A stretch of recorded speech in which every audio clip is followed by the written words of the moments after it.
Hello, everyone, and peace of Christ to all of you. I hope my voice is coming good and clear. Please invite your friends and please invite Muslims. So, if there is any would like to call us and give us some answers, that will be nice and beautiful. Today, our topic is Quran versus the Bible. You see, if you go in YouTube, you will find thousands and thousands of videos made by Muslims speaking about the preserved Quran.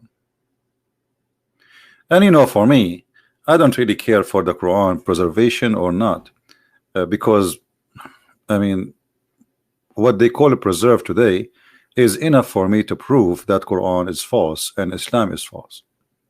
So you say it's preserved, you say it doesn't preserve, doesn't make any difference anyway.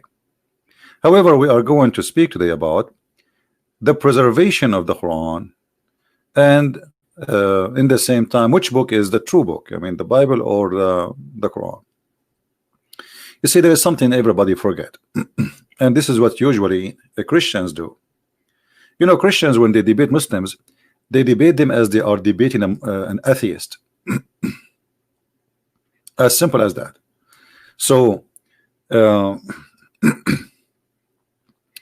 us say that the purpose of the debate is missing. A Christian, generally speaking, he is unaware he is debating who. So he think if he debate a Muslim is the same as debating an atheist, is the same as debating a Hindu debate. I mean, they have their own logic, those who call themselves debaters from the Christians side, and I'm a Christian, as you know. But the fact that debate between us and Muslims is destroyed. I mean, the Muslim, they lose the argument since they made the argument. What is the argument? The argument is that the Bible is corrupted. I put the whiteboard there because we are going to draw some stuff.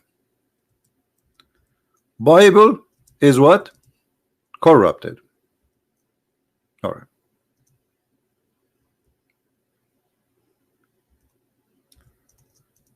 Who is the one who say that? The Muslim. So this is the first claim a Muslims will come to you, or the Muhammadan they will come with. So let us put the claim in the top in the screen. And I hope the Christians are listening carefully, and not that they are here not for chat and entertainment. Please listen carefully. I'm not here to waste my time. The Bible is corrupted according to Muslims. That's what they say. Okay. Who is a Muslim in the chat would like to say I agree with that? Who is a Muslim listening to us right now, or he would like to call us, and he is willing to say I agree with this claim? Do we have any Muslim?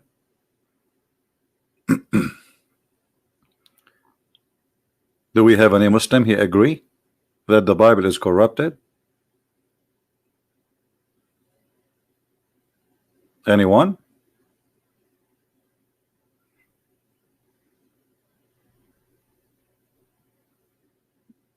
No, this is very good claim actually. I like this claim. Anyone?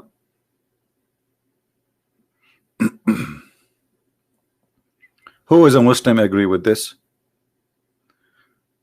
Okay, we have somebody saying I agree with this claim. You see, anyone who is here to play games and this is not for kids. If you are not a Muslim and I say I agree with this claim, I will ban you. So this is not a place for kids. We want mature people. Who is a Muslim?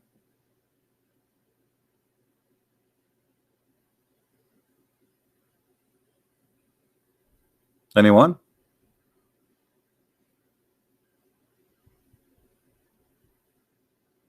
Look like we don't have any serious Muslim here.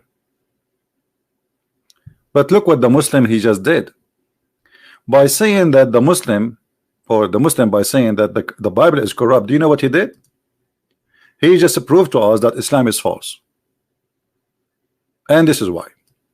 If we ask the Muslims where the Bible is coming from, he will say Allah. Who? Allah. And when we mean the Bible, we mean two books, actually more. We mean, according to the Quran mentioned the book of David, and there is Sulaiman, he have a book, David have a book, and even Abraham have a book, and Isa have a book. So we are talking about many books, and Moses have a book. So when we say the Bible, we are saying many books, all of them one shot. Okay, who is the one who sent this book? Allah. So what the Muslim is saying to you, that Allah is God and he cannot protect his books, not only one book. Are you getting the point? So this is the claim of the Muslim. The Muslim coming to us, he have big missiles saying, hey, I'm strong, I want to show you my God what he can do. What your God can do? Your God, he lost books. Your God cannot protect his books because those are supposedly the books of Allah. Are we taking notes? So when you debate a Muslim about the Bible, don't start quoting for him verses from here and tell him we have many manuscripts and all this. Why you want to do that? This guy, he gave you a hammer, he gave you a big nail, and he is asking you to use it.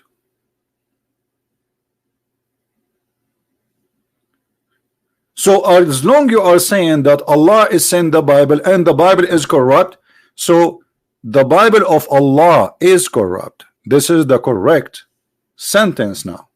This is the conclusion. So a Muslim is coming to me, debating me about the Bible to be corrupt. He is saying to me, the Bible of Allah is corrupted. Okay.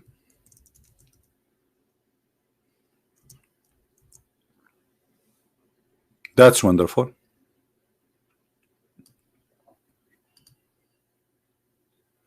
As long you are a Muslim and you are saying to me Allah Bible is corrupted, what's my problem?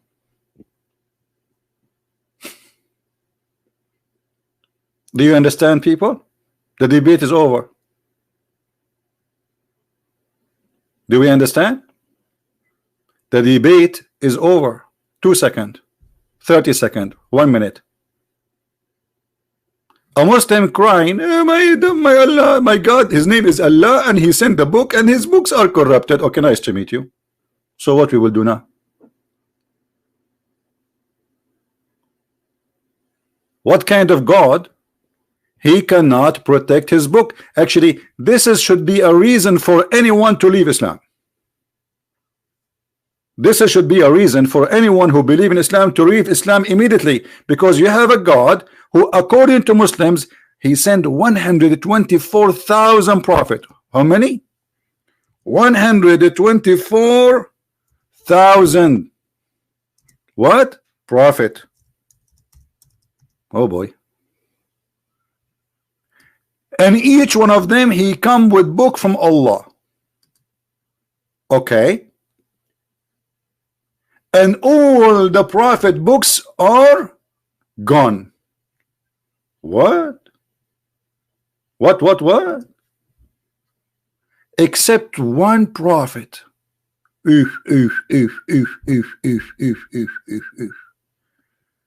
So 124,000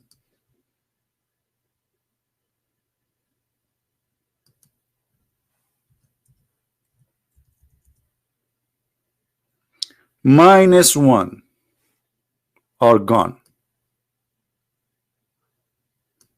What is the result? Guys, what is the result? Who is a Muslim here? He is good in mathematics. 124,000 prophet books are gone. We have only one supposedly left. What is the result? 123,999 are lost. So imagine if we give Allah a job to work as a library guy.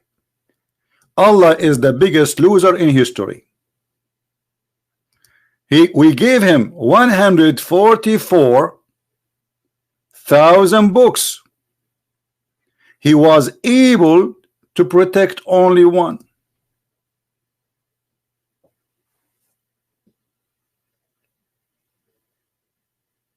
So how we can trust Allah? Any Muslim? Imagine you leave your son at home and you tell him, okay, I will give you $124,000. You come back home and your son, because he's a good boy, he only was able to protect $1.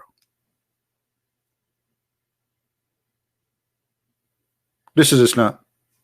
I challenge any Muslim to say you are lying.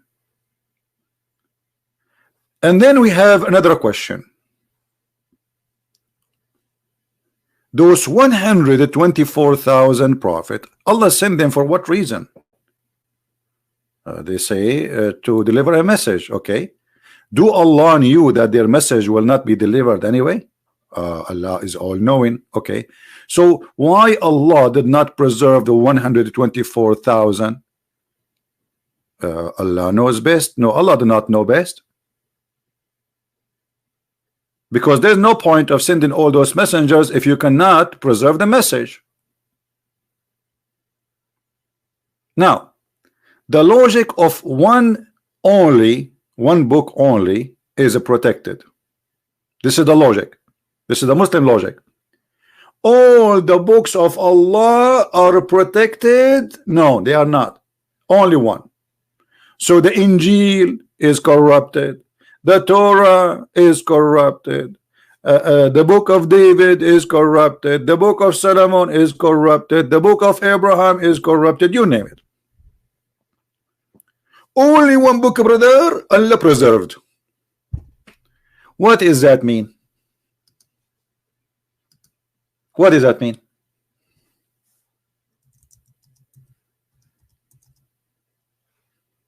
Any Muslim can tell me what does that mean? Allah, He has a selective service.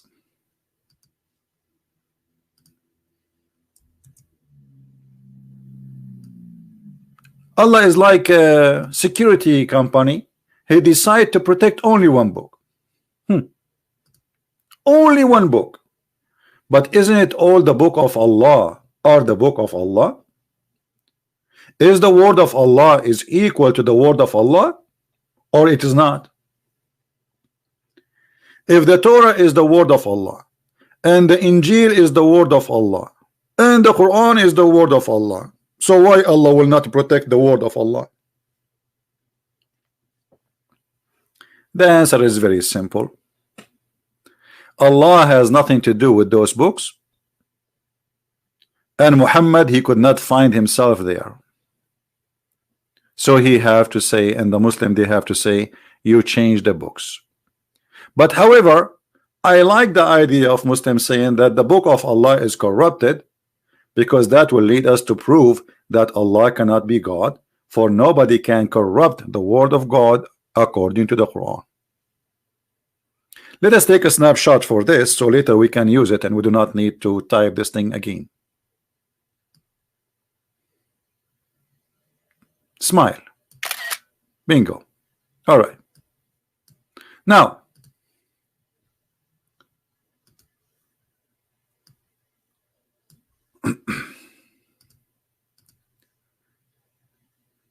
in the Quran, it says, إِنَّا نَحْنُ نَزَّلْنَا الذِّكْرَ وَإِنَّا لَهُ لَحَافِظُونَ. What does this verse mean? It is us who sent down the dhikr, and the Muslim between the two brackets, they said the Quran. But the Quran did not say the word Quran there. Where is the word Quran in the verse? There is no. This is why they put it between two brackets, i.e. the Quran. And look here at the fabrication. You see, Islam is a religion of corruption. If Allah did not say Quran, how you say it's Quran? This guy claiming that Allah is saying that he sent the dhikr, and the word dhikr here is the Quran. Who is a Muslim he agree with this translation, that the word dhikr here mean Quran? Any Muslim agree with this? Any Muslim agree? Who agree?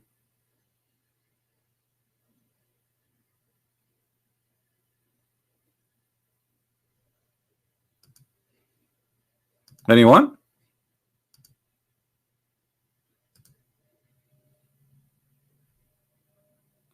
Anyone? Dhikr mean the reminder, but this is the name of a book. This is not just a word mere reminder.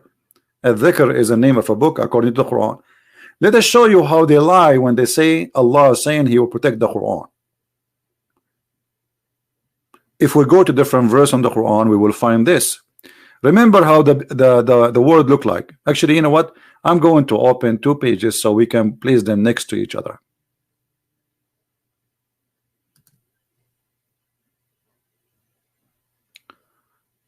All right.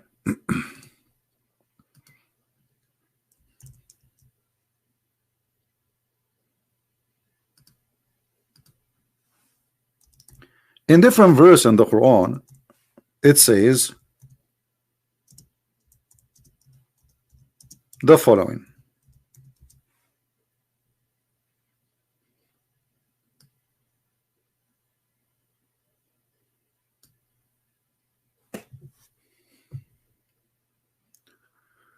Chapter 16 verse number 44 and chapter 21 verse number 115, both of them, they are mentioning the word dhikr. But the chapter 21 make verse 105 make it so clear what a dhikr is. It's not the Quran. Here we go, and this is the Muslim translation. We are using the same translation for the same translator, isn't it? We will check it out.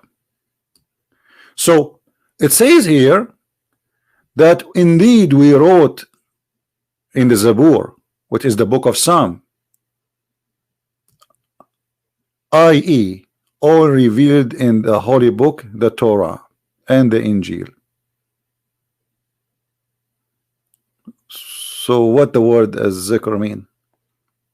What is a dhikr? Let us change the translation. Maybe the translator here, he was not successful to make it good. Maybe his lies is not working. Let us go to Yusuf Ali. Okay. Yusuf Ali saying the following. Before we wrote the book of Psalm, or we wrote in the book of Psalm, after the message was given to Moses. So what is a dhikr? Is what is given to Moses. You see, this is the same word. You see it? It says here, and we wrote in the book of Zabur. Muhammad, you have a very funny names for those books. I mean, how the book of Psalm became Zabur, I have no idea. Don't ask me. Even the name is not right, because Zabur can be a private part of a man. Just take the tashkil and you can pronounce it differently. And remember, the Quran was not written with tashkil. Tashkil is those things you see in the top. So, and the Zabur, we wrote in the Zabur after the dhikr. So the dhikr was something ancient. This is not the Quran. So why here in the translation they say that the word dhikr is the Quran? How they come to this conclusion? The Quran make it clear that the word dhikr is the Torah. So based on this verse, the Quran saying that Allah, he protected the Torah.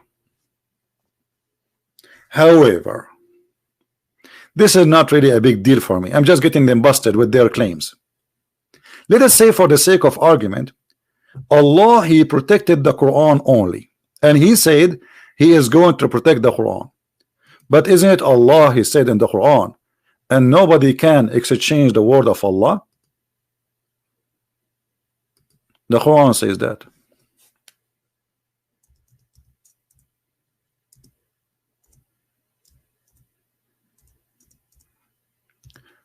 Again, if you ask the Muslims, when Allah he said nobody can change, all those verses saying the same, by the way. Chapter 6 verse number 34, chapter 6 verse 115, chapter 10 verse number 64, chapter 18 verse number 27. What it says?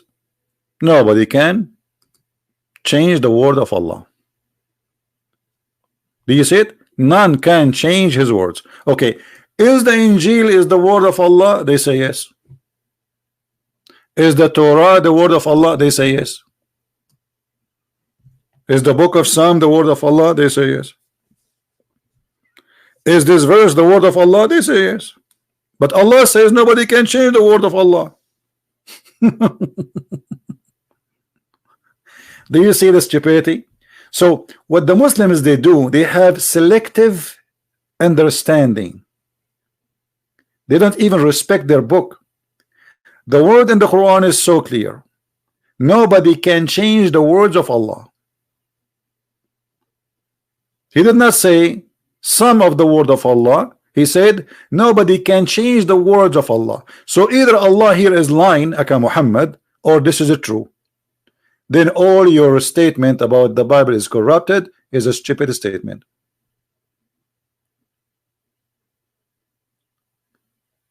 Who told you that there is 124,000 prophet? This is a kid can search it in Google and can find it. I do not need to give you a proof for that. Just search it. It will take you 2 seconds in Google.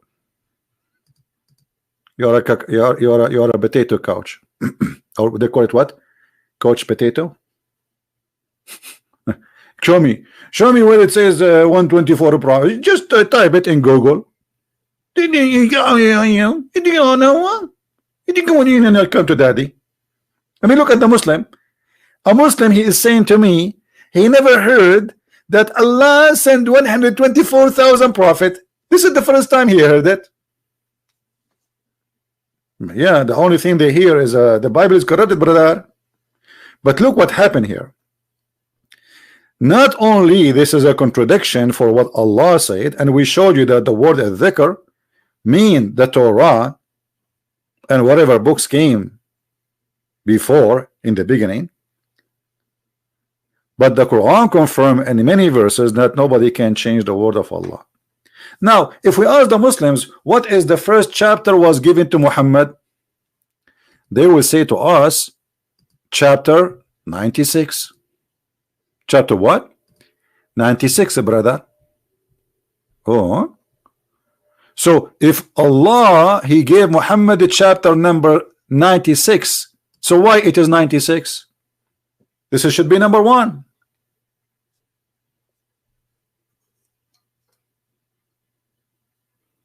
Correct?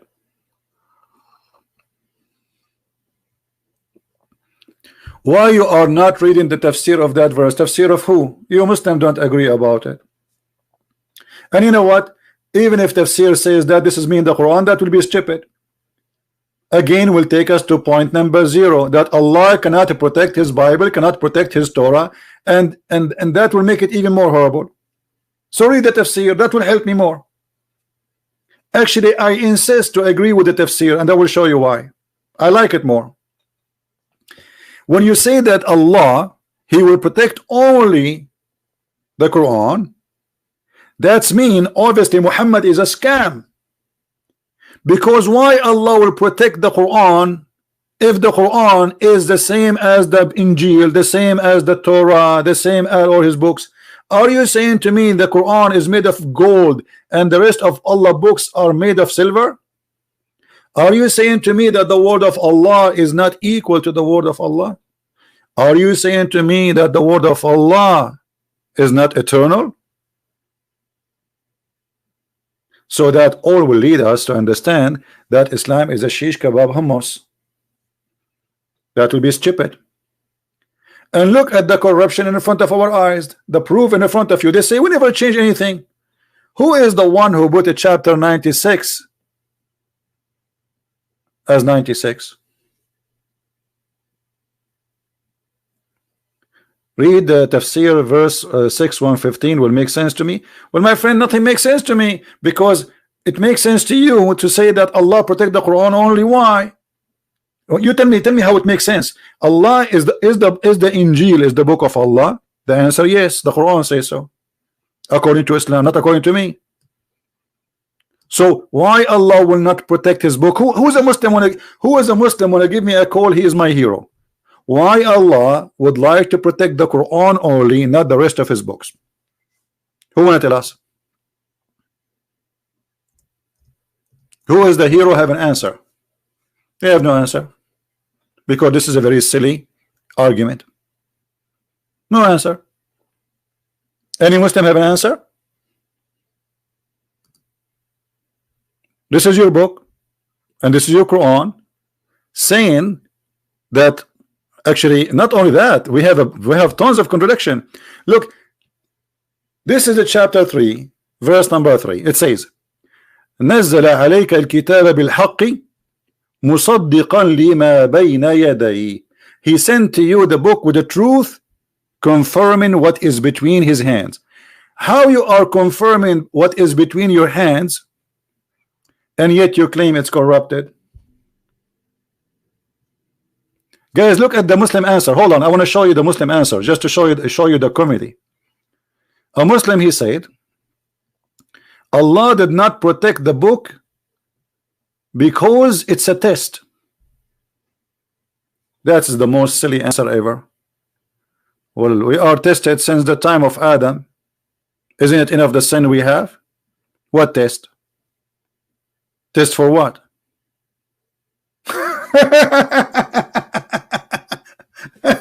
What is that? Isn't it the test to believe or not to believe? So look what you are saying. Allah, he sent the book, he gave it to the shaitan so he can play with it, so shaitan can deceive people and use the word of God, making them the poor people believe that they are worshiping God, but the fact shaitan deceived them. That's mean Allah, he himself is a shaitan. Now if we ask this Muslim a very simple question, is the Quran corrupted by the will of Allah or against his will? Who is the Muhammadan will answer me. Let us make this question more clear. Is Allah word corrupted by his will or against his will? Who is the hero? Want to answer?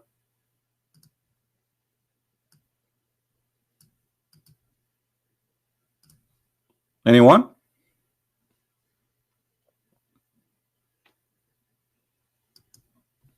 Anyone have an idea? I hope the Christians are taking notes, just to show you how embarrassing this cult is.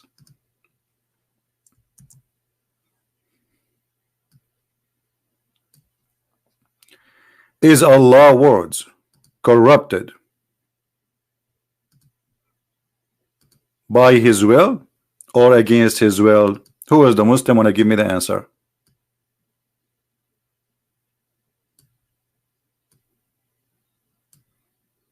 Any Muslim? Thank you. A Muslim saying to us, everything happened is by the will of Allah. Guys, did you see it? Everything happened is by the will of Allah. So who is the one who corrupted the book? I mean, the word corrupt there is coming wrong. Very funny. Let me fix it. Hold on.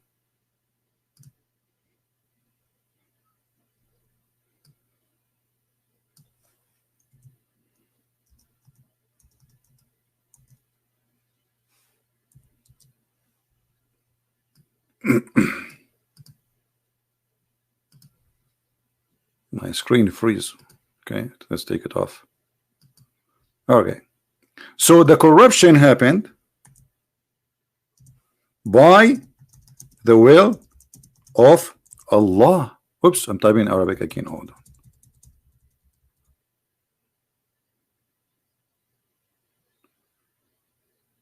on. Very slow. By the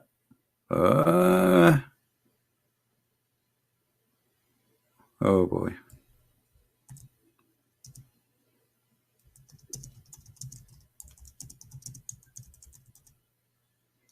All right. Look like there's a delay in typing for some reason in this software. All right. So Allah will is the reason for the Bible to be corrupted. So what's my problem? and who is the shaitan? And who is the evil? If the Bible is corrupted by the will of Allah, that's mean whoever corrupted the Bible was doing the will of Allah. Are we following? Whoever that person who corrupted the Bible, he was doing the will of Allah, so he's a good person. Because this is Allah will. Do you understand?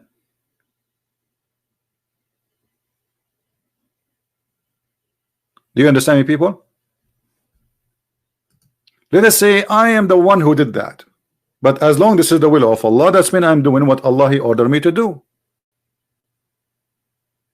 So the one who corrupted the Torah and the Bible according to Islam understanding, according to their logic, is Allah. So Allah is the devil. Allah should go to hell. Allah is shaitan. Disgusting. Shame on you. So this is how silly the logic of this cult. How silly it can be more than this. Allah he sent the book, and Allah he wanted his book to be corrupted, brother. Why Allah want to do that? Isn't it enough that he sent shaitan to us?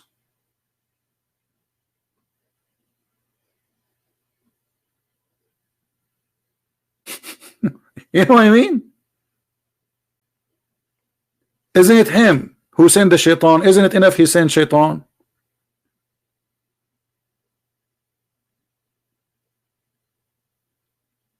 So every step of those steps, Islam is destroyed. How many times we need to destroy Islam today? It's enough. But we are not done.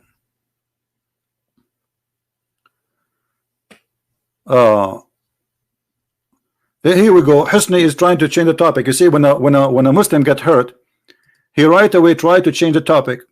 Do you see what they do? You don't want to talk about our topic no more. So are you saying that God he sent his son?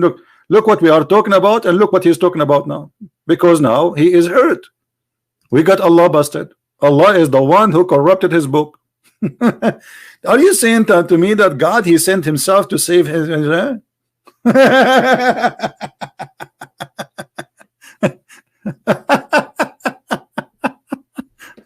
what a comedy, what a drama.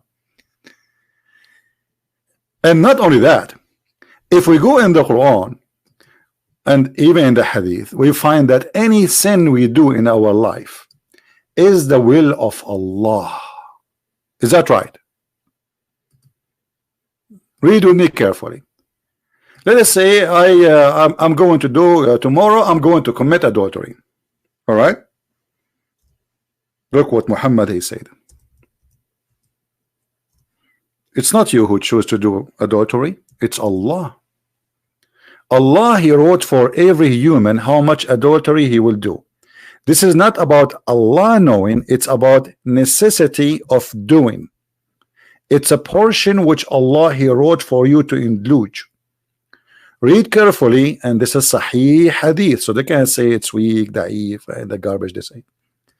Verily Allah has fixed the very portion of adultery which a man will indulge in, and which he of necessity must commit. Do you see it said necessity must commit? That's mean you're good, you're bad, doesn't matter. You believe, you don't believe, doesn't matter. You have to commit sin as Allah he decide for you. So which one is which sin is not written by Allah? All of them are written by Allah. So you commit adultery, Allah he made you commit adultery. You kill somebody, Allah made you kill somebody.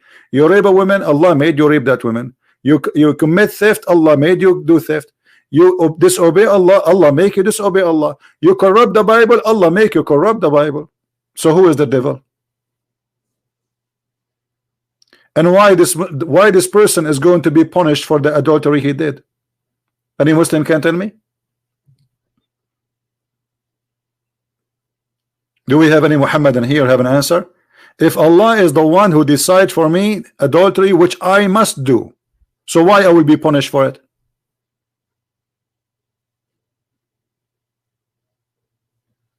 So what we are talking about a collection of illogical logic. Do you see what Islam is? Islam is a collection of illogical logic, stupid logic. So Allah will punish us for not choosing Islam, but Allah is the one who made us not to choose Islam.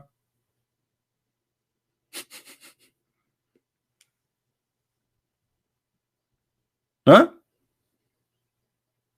You won't be punished for it? Isn't it your prophet? He says, and the Quran says, the one who commit adultery whip his back 100 times. What are you talking about? This is in the Quran. And in the hadith, Muhammad, he says, actually, as long as we are talking about the Quran being preserved, my friend, you remind me of a hadith which is very important, because we are talking about adultery, right? If you remember, there was a verse in the Quran about stoning to death,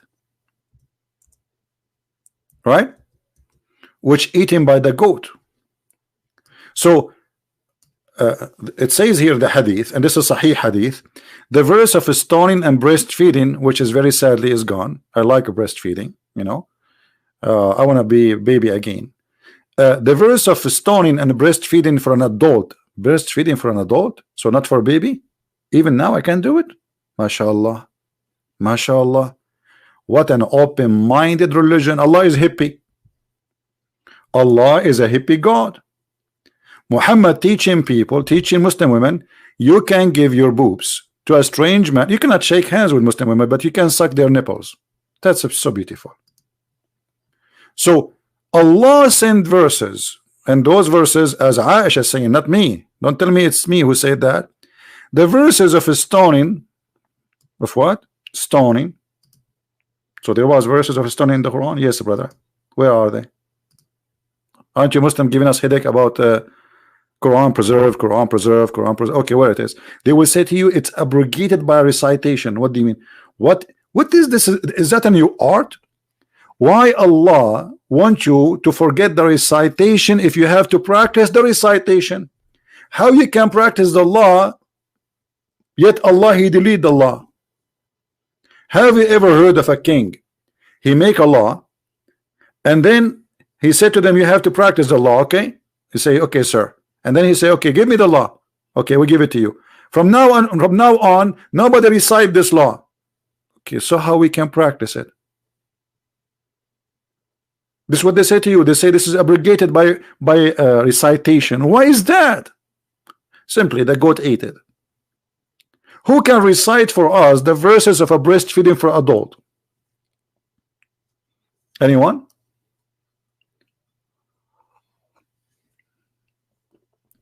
Who can recite for us the verses which is eaten by the goat, which about adultery, breastfeeding for adult?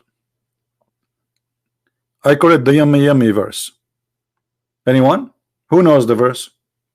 And look, not only that, the hadith says that the verses of 10 time adult breastfeeding, it's 10 time, which means the Muslim he have to do breastfeeding, Muslim woman, she have to do 10 time breastfeeding for adult, not only once. And that's for what purpose? Just for the purpose so she can sit with a strange man. Imagine. If I go in the airport now in Saudi Arabia and there's a woman, she work there in the police, she have to give me her breast, and then I can talk to her.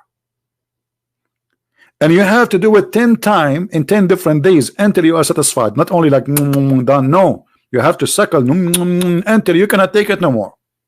And then you come the second day, and you do the same, and then the third day, and then the fourth day, and then the fifth day, until it is 10 times, and then you can sit with the women and have coffee. Now the hadith here says that the verse of 10 time breastfeeding was abrogated by what?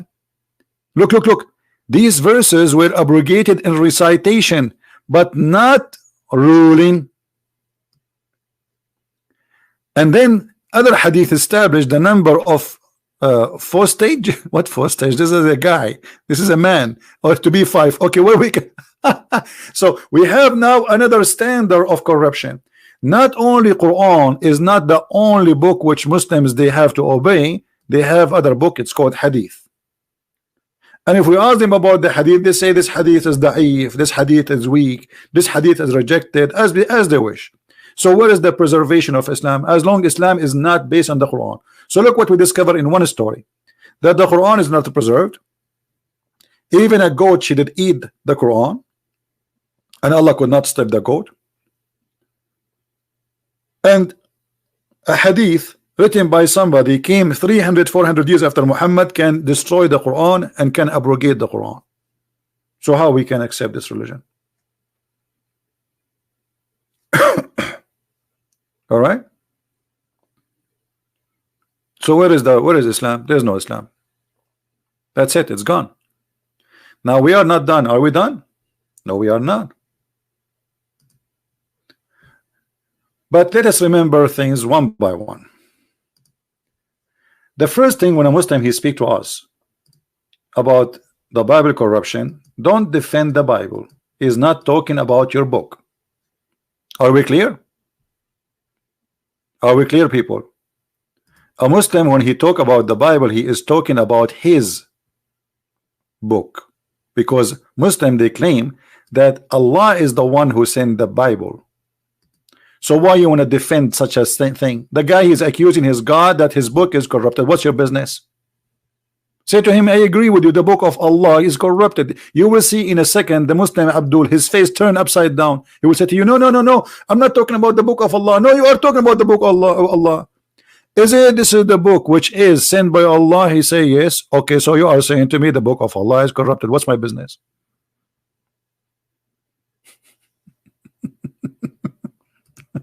The debate is over. The debate is over. And look at the corruption of the translation. Islam have suffered from many corruption. Look what I'm reading right now. He has revealed into thee the scriptures which the truth confirming which was revealed before it. Who is the Muslim who speak Arabic can show me where it says was revealed before it in Arabic? Who want to show me that? You see how they lie to you? It says in Arabic, نزل عليك الكتاب بالحق مصدقا لما بين يديه. What لما بين يديه mean? To what is between his hands. Look how the translation took off. Very important sentence. It says to what is between his hands, and the word hands in the translation is totally disappeared. Anyone see the word hands here? What happened to it? It says between his hands. It doesn't say confirming what was revealed before it. Let us change the translation. This is just to show you another standard of fabrication, which is Islamic translation. Look at this guy. Look at this guy. He has revealed this book to you, sitting for the truth, confirming the earlier books. Okay, hold on. This translator is little bit more honest than the previous translation. But look what happened now. The Quran confirm our Bible. But this is not enough, because the verse doesn't say that. The verse says confirming what is between his hands, which is the Torah and the gospel, as we see. So why they are insisting to take that sentence off? Let us continue. Change the translator. Different Muslim translator. Confirming what came before it. Like what happened here? They insist to say what came before it, because we have to take it off. Let us see this guy, the Dudi, Badadadi, confirming that what sent before it. It doesn't say that. Not a single Muslim translation is honest. That is one of the biggest problems of Islam, dishonesty. Revealed to Muhammad the scriptures confirming that which was revealed before. Where is in that? You know what? I will do something. I will do a trick. Can I do a trick? Who like me to do a trick? just to show you how they lie. Let us do this. I am going to ask Mr. Prophet Google, peace upon him, to translate for us the verse automatically. So now we will have two translation, one done by the Muslims, Abdul, and one done by Prophet Google. Let us see which one of them is more honest. What do you think? Here we go.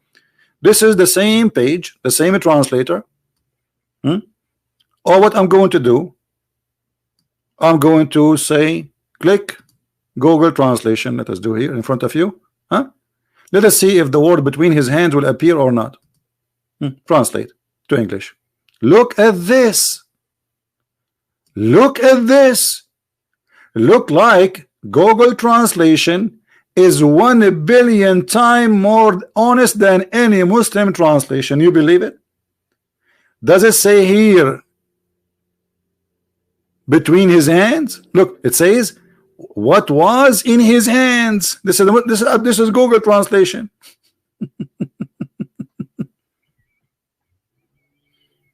Hand of who? Muhammad. So Muhammad, he should have the Torah, the correct Torah at that time. He should have the correct gospel at that time. So how the Torah and the gospel is corrupted? Not only that, do you know that Muhammad, he did recite, and he said, I believe in thee and the one who sent thee. Who are they, those? Let us see what Muhammad is talking about.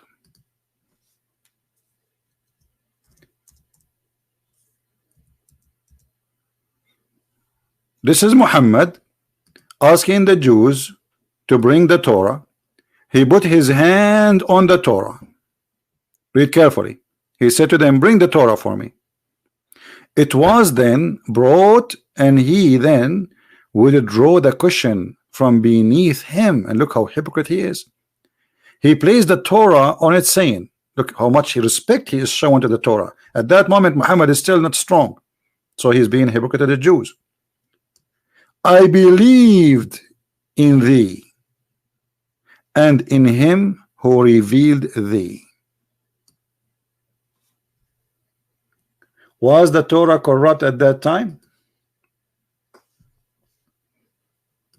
If the answer yes, then Muhammad is a hypocrite liar. Because anyone who swears by a corrupt book, he must be corrupt. Do we agree, guys?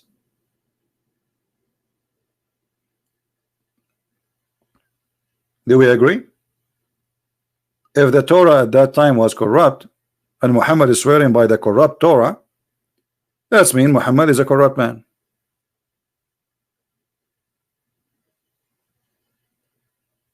Only false people agree and say, I believe in false thing. If this book is false, how you say I believe in you? How you say that?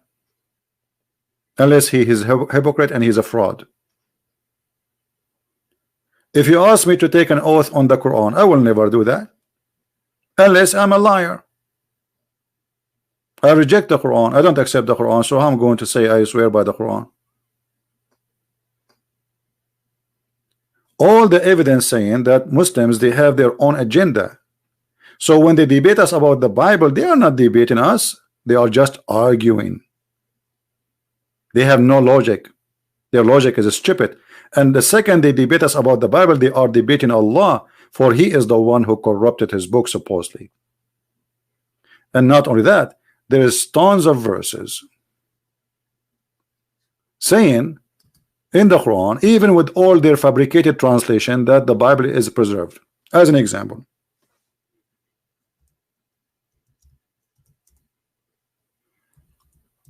read this verse with me.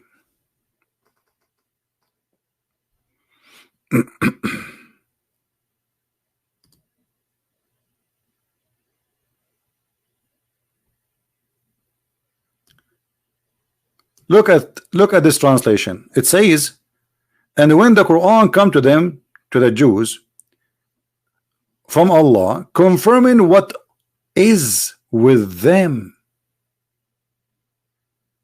Do you see it? God, do you see it? What is? Even this is in their false translation, which I don't accept.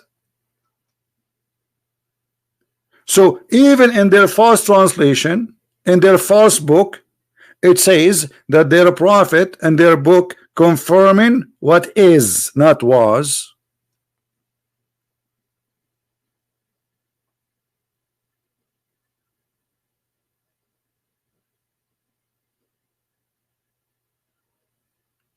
So why Muslims don't respect their book? And what is behind this agenda that Allah he sent books but he did not preserve his book? What is the plan of Allah? You see, let me tell you the plan of Allah according to the logic of Islam. What the Christians believe today, that Jesus was crucified. What Islam says, Jesus was not. But what do you have to do with Jesus anyway? Nothing. What you Muslims have to do with Jesus? First of all, we cannot even find the correct information, a single correct information about Jesus, except that his mother, she was a virgin and her name is Maryam. That's it. The rest is false.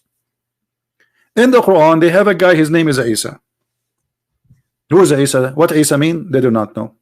What Al-Masih know mean? They don't know. What Moses mean? They don't know. What Abraham mean? They do not know. What Israel mean? They do not know, because all those names and stories are stolen from others. Muhammad had nothing to do with it.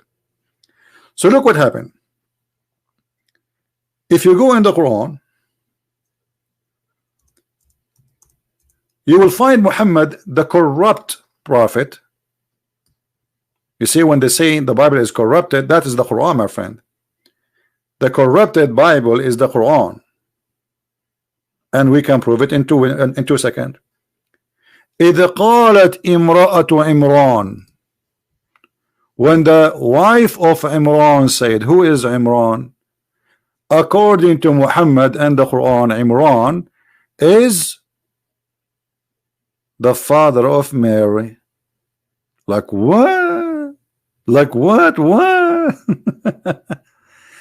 The foolish Muhammad, he thought that Imran is the same father of Maryam, the sister of Moses and Aaron. So this is why he is giving Jesus a grandfather. His name is Imran. So Muhammad, he could not even copy the name correctly from the Bible about the father of Moses, which is Umram, not Umran. Imram. Wrong pronunciation, wrong name. I mean, have you ever heard of a God? He cannot even pronounce a Hebrew word. Umram. How the word Imran became Umran? This is number one mistake.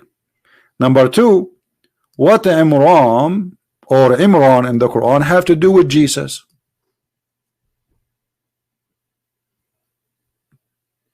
Anyone can tell me?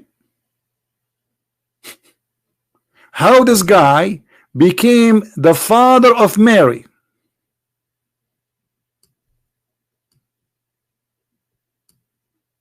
Anybody can tell me? How this guy became the father of Mary and Moses? I will tell you. Muhammad, he heard from the Jews that Moses have a sister. Her name is Maryam.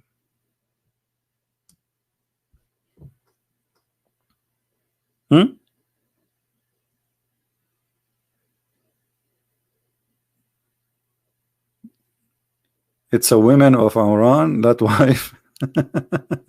that's a comedy. Yeah. So if Imran is the father of Mary, and for sure this is very stupid. You can go to the Bible right now. Just type in Google, Prophet Google, who is the father of Mary, the mother of Jesus. You will find the name is not even close. So what happened here? Muhammad is confused between the father of Moses, Imran,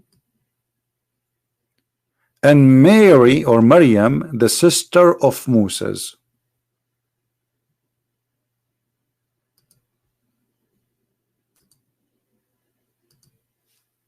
You see what happened?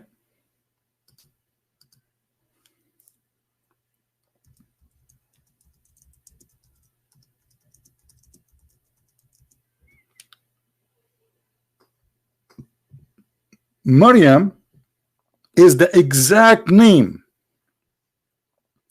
as it is in the Bible for the sister of Moses.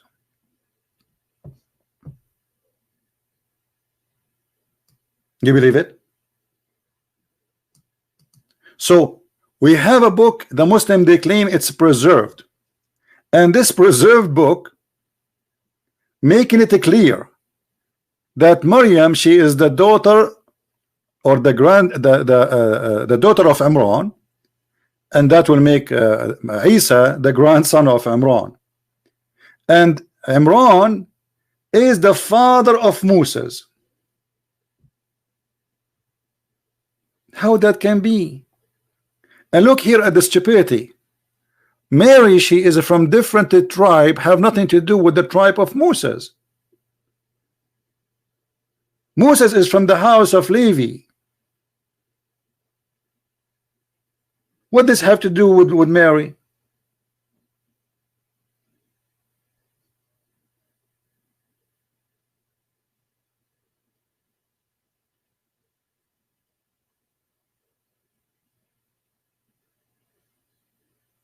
That is Muhammad, my friend. That is Muhammad.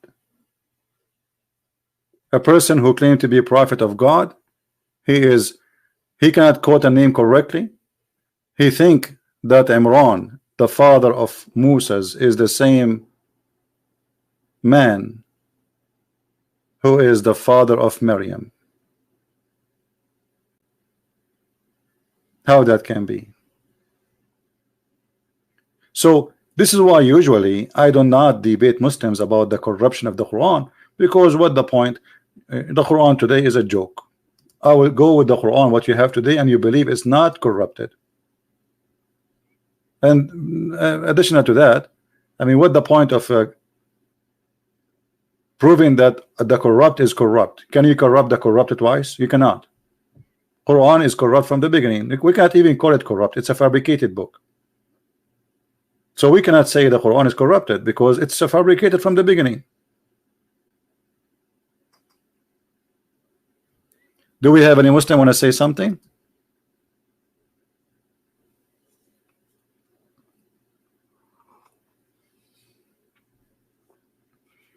And this is why you see Muhammad in different phrase in the Quran.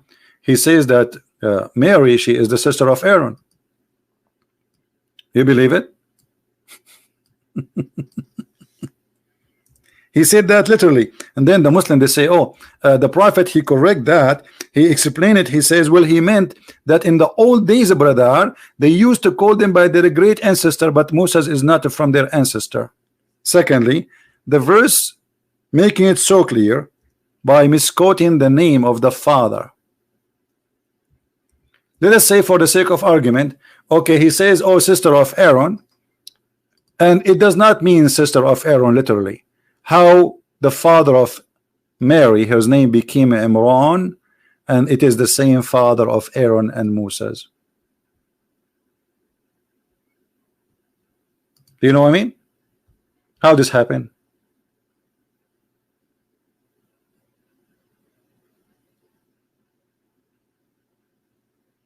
Yes, the word Quran. Yeah, guys, this Muslim, he's saying, are you saying the prophet, he cannot pronounce the word correctly? Yes, he could not. There's tons of them, and the proof in front of you. Who is Imran?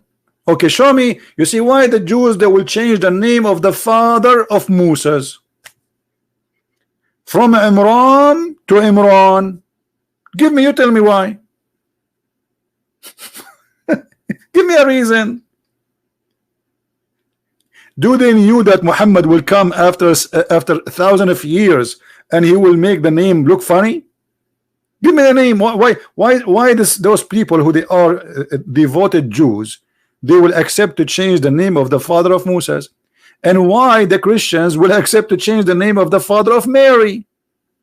I mean, what that have to do with anything?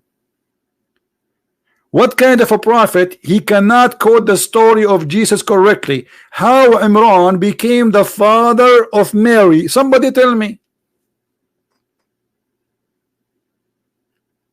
Let us say you are educated, I am not. I want to learn from you. How the father of Mary in the Bible, his name became Imran in the Quran?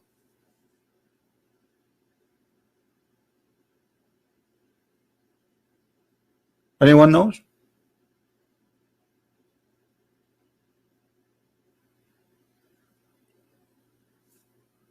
Why does Abraham written as Ibrahim in the Christian Bible?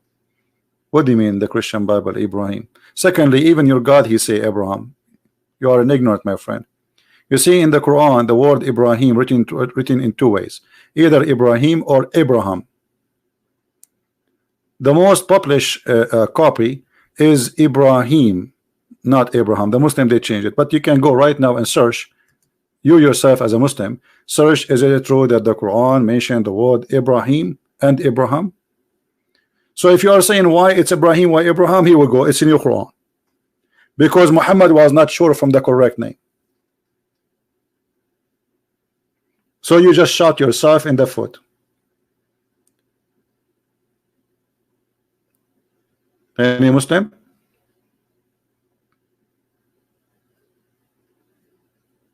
Who is a Muslim would like to give us a call?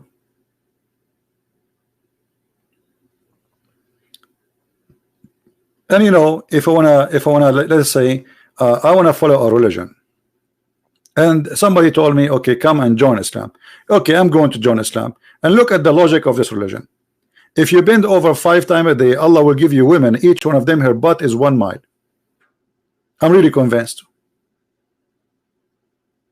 I'm really convinced. Have you ever heard of a prophet promising me that I will have a wife, her butt is 1 mile? What I will do with such a butt? Have you ever heard of a prophet?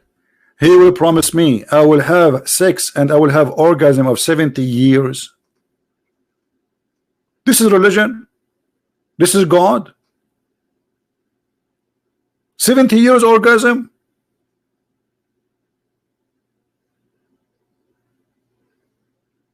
Have you ever heard of a God? He promised you that you will see women in heaven, and those women he described what happened inside their private part. This is God talking. Who is a Muslim agree with this? Is that God talking?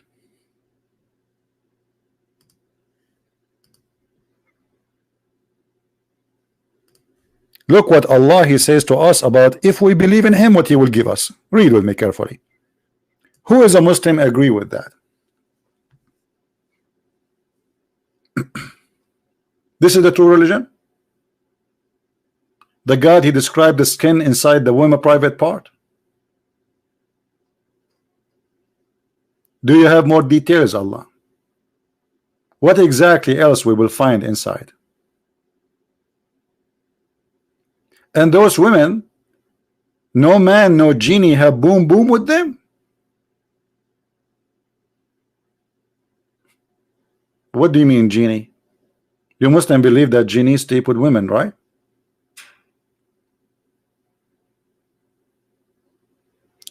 Have you, I want you to believe in this God, brother. Allah is the true God, and the proof is the following. Allah, he promised us women with big breast. What? This is God? And then you see the dad saying, do you see the book of the Song of Song?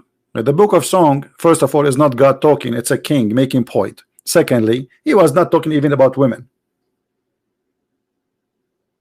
Here, this is God. And since the Muslim, they heard the dad saying that the Song of Songs is about Muhammad, nobody make fun of the Song of Song no more. Suddenly, the Song of Song became holy. Muhammadim Madamadim. Didat was making fun of the Song of Song for the first 20 years of his life, since he started debating Christians. After somebody told him, do you know that Muhammadim in the Song of Songs? Suddenly the Song of Song became about the Prophet Muhammad. You see the hypocrisy?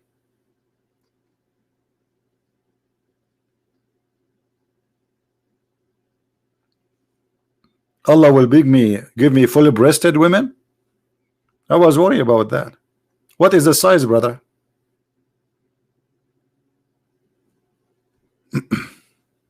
Husni is saying, guys, Husni is saying Imran, the father of Maryam, is not the same person as the father of Moses. Prove it.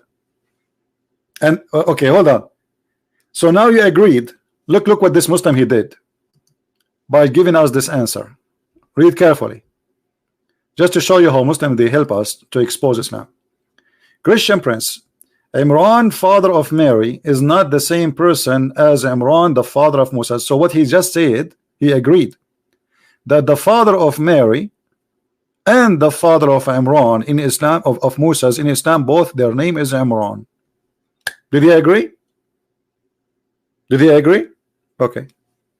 Now look what you did. What is the chapter name? The chapter is Al Imran. This chapter is speaking about me. Who? Speaking about Moses and Mary. This is why it's called the chapter of Al Imran. You see, it says the family of Imran, not only about a person, not only about Mary.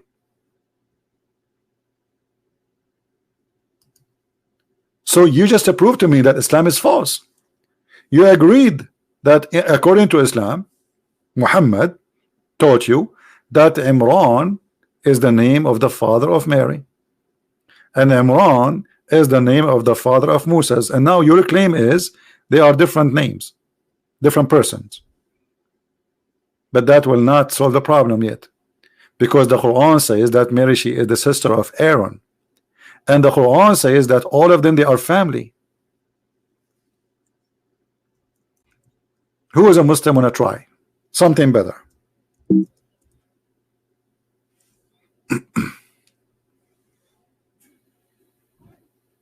Anyone?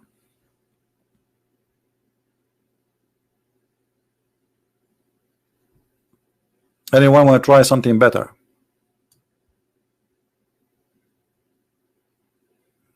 Look at this chapter.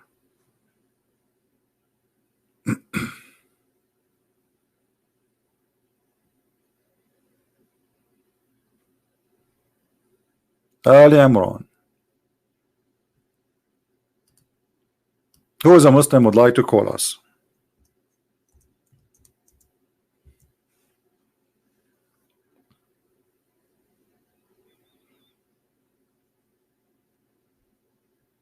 Just to show you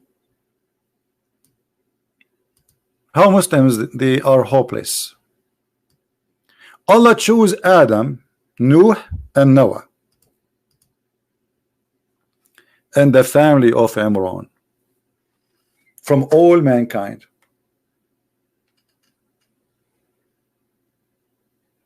Anyone understand what this verse is saying? Anyone see what the problem? Which family is it chosen to be from all mankind? The rest are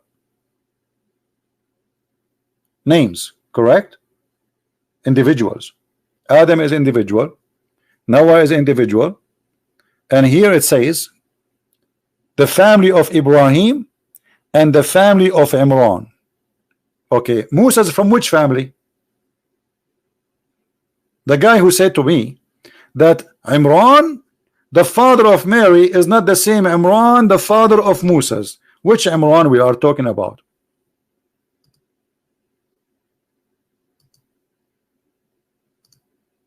Any Muslim?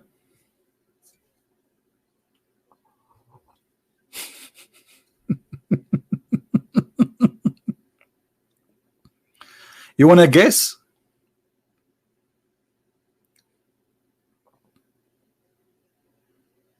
What the problem? There is a big problem. First of all, the father of Mary, his name is not Imran. That is a big problem. That is a clear error in the Quran of history. Number two, it's very clear he changed the name because he do not know the name. Why Muhammad he will say Imran if Imran is not really the father of Mary? You tell me, unless he thought so. Why the Christian they will change the name of the father of Mary? What does have to do with Muhammad? This is a book written 600 years before Muhammad. But because Muhammad, he thought that Maryam, the sister of Aaron, and this is true in the Old Testament, the Bible says that Moses and Aaron, they have a sister, her name is Maryam, exactly the same as the mother of Jesus in the Quran.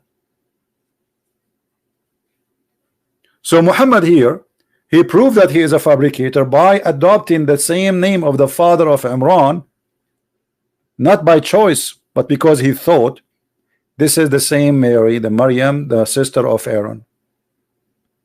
Otherwise, you tell me why Muhammad he got the name wrong.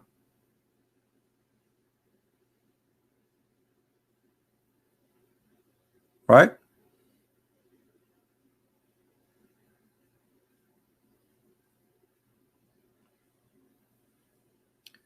The Bible does not mention the name of Mary father. Who said that to you? Call me and I will make you read the verses by your own eyes, and people will laugh at you. What do you think?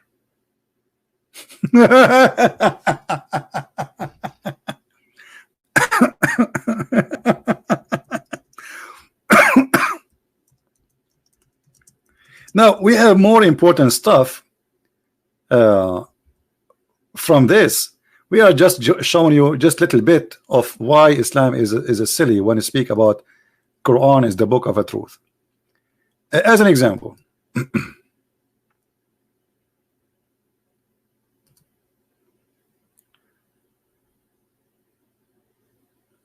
Umar ibn Khattab. Umar ibn Khattab, he said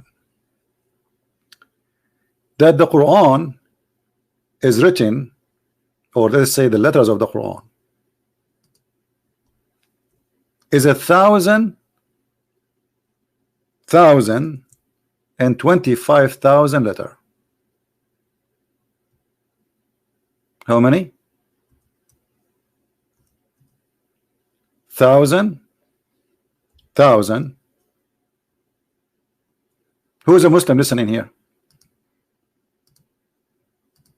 Who is a Muslim is willing to give us a call and explain to us how this has happened? The Quran is more than 1,025,000 letter.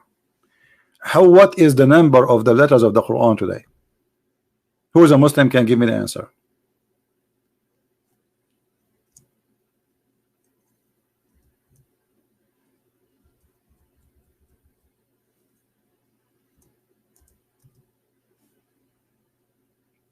Anyone?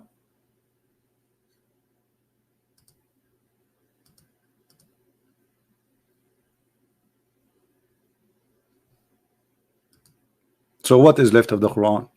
This is more than 70 to 80% of the Quran is gone.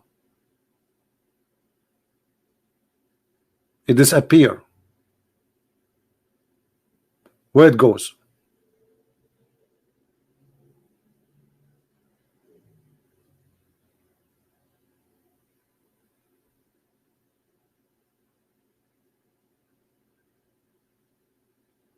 One of the hadith of Aisha, let me find it.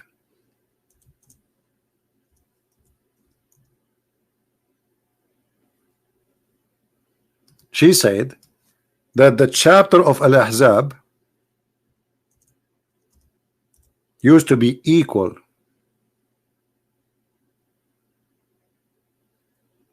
to the chapter of Al-Baqarah. If we go right now and see the chapter of Al-Ahzab,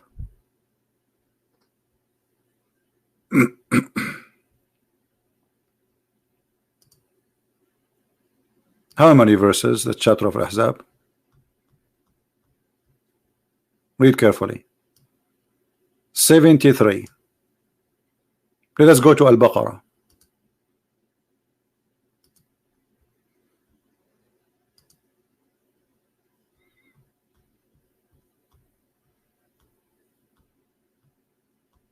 Look how big. This is the biggest chapter in the Quran. 286. 286. If we calculate 286 minus 73, 213 verses missing only in one chapter of the Quran, according to the wife of the Prophet Aisha.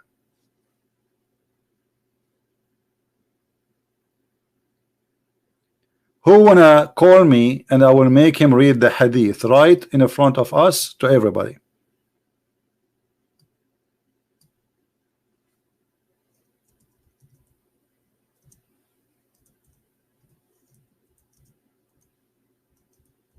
Anyone? Who is a Muslim is willing to read it?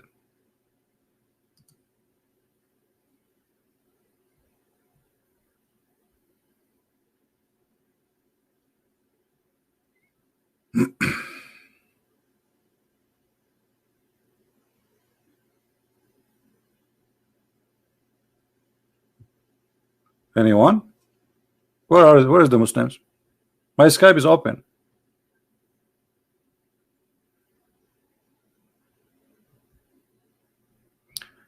Let me show you. This is an Islamic website discussing this issue. The website is in Arabic. This is Islam and Jawab, and the guy is asking fatwa number 197942. كانت سورة الأحزاب تعدل سورة البقرة ثم نسخ أكثرها. What does that mean? I will click Google Translation, peace upon him. I mean, what we can do? Google Translation is the best. Read carefully. The Ahzab was equal to Al-Baqarah, and then the rest is gone, or they say nasukhat, which means like abrogated, is gone. But where is gone? What happened? What happened? The Musnad Ahmad, there is a hadith in Musnad Ahmad that 200 verses of Surah Al-Ahzab have been deleted. Is that true? Who is a Muslim want to say is this true or not? Who is a Muslim want to explain to us what's going on? One chapter in the Quran is missing 200 verses, not one, not two, not three, not four, 200 verses. Just one chapter.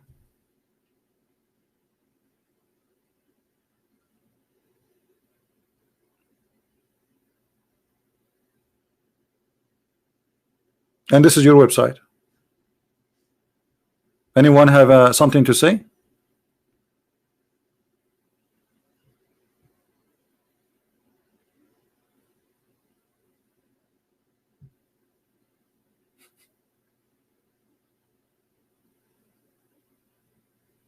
Anyone have something to say? Where is the protected Quran? Why Muslims you say something to us, in front of Christians, but in front of each other you say different story? Why Muslims they don't say, I want to call you and I want to show you that the Quran changed? Why you don't say to us what you say to each other? This is what you say to each other.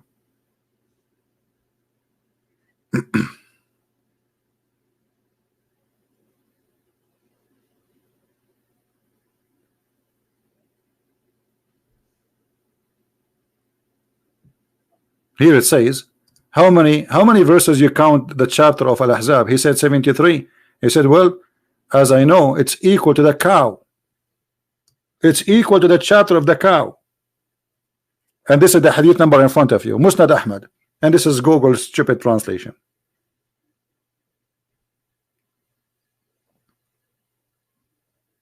And not only that, they say that this is a Sahih hadith, the same clear as the sun.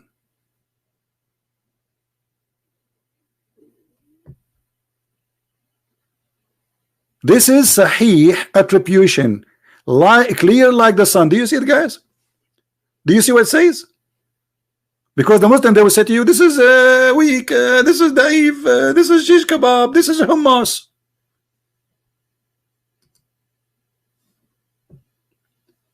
Not only the scholar saying this is sahih, he is saying it is sahih, clear like the sun.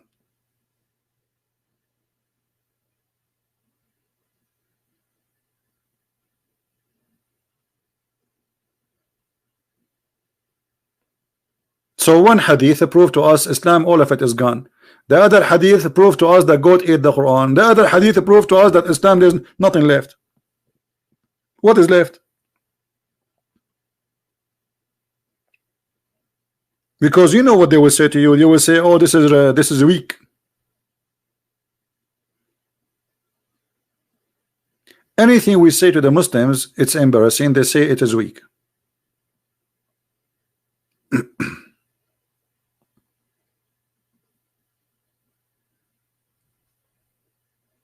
Anyone?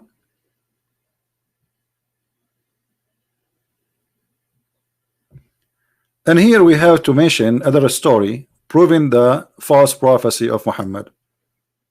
Look at this. Two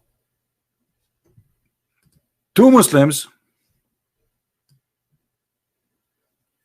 Once I was debating a Muslim, and the Sheikh, he says to me, we memorize the Quran. I said, do you memorize the Quran better than your prophet? He says, no way.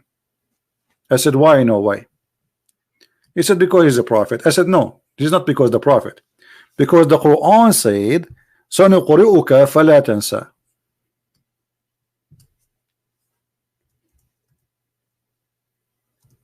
What does that mean? Let us see in the Quran. Chapter 87, verse number 6.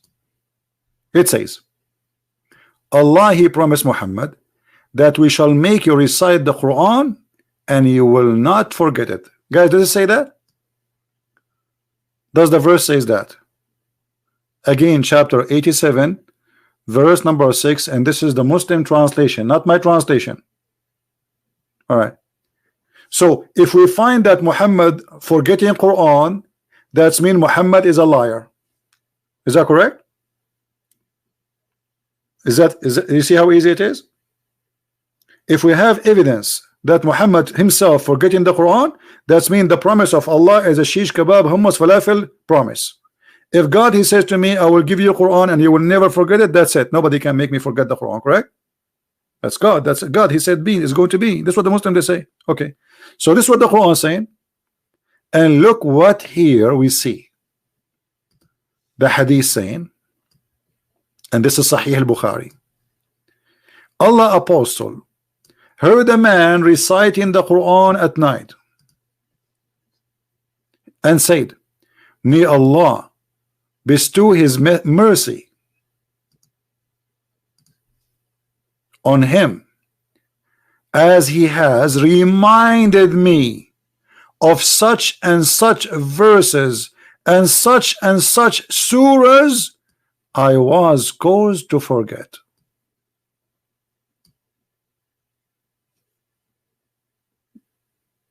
Do you see it, guys?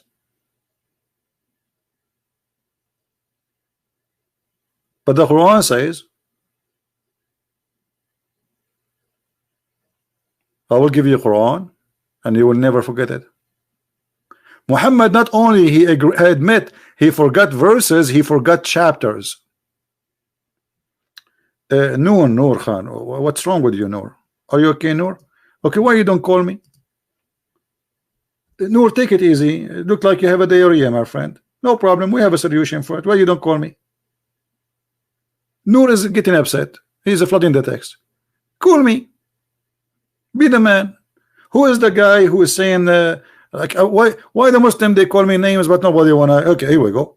Call me and answer me. I have in front of you, this is your prophet and this is his wife Aisha, the beautiful wife, the child, saying that Muhammad he forgot Quran, and not only he forgot verses, he forgot chapters.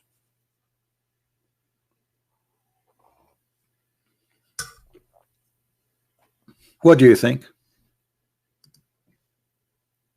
And this is Sahih al-Bukhari.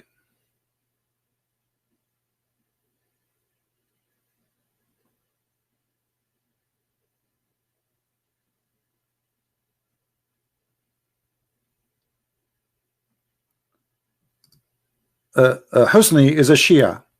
The Shia, he's a Shia. He said the following: we Shia believe the Quran is corrupted, but that will not change anything.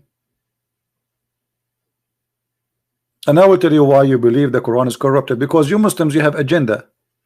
When saying the Quran corrupted will help your agenda, you say that. If that will not help you, you will not say it. You are not believers. You Muslims are not believers. You are agenda people. You have political agenda. When you want, you corrupt the Quran. When you want, you say the Quran is not corrupted.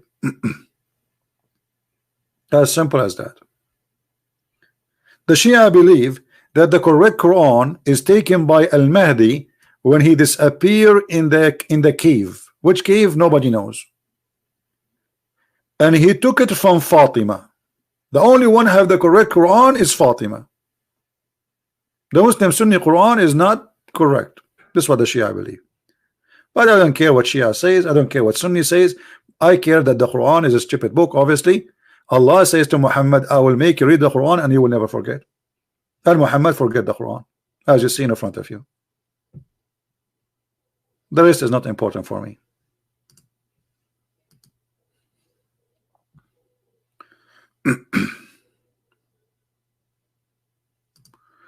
Okay, let us see. We have a Muslim supposedly. Let us hope that he is a mature person, not a kid.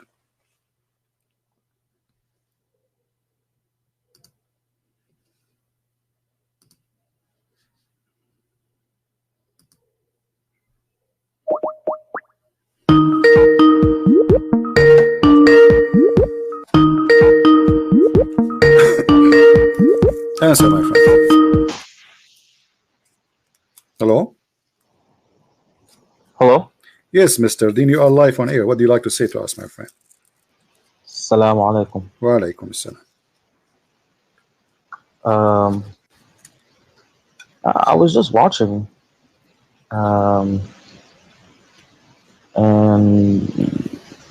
you know, it's impressive how much you know about Islam.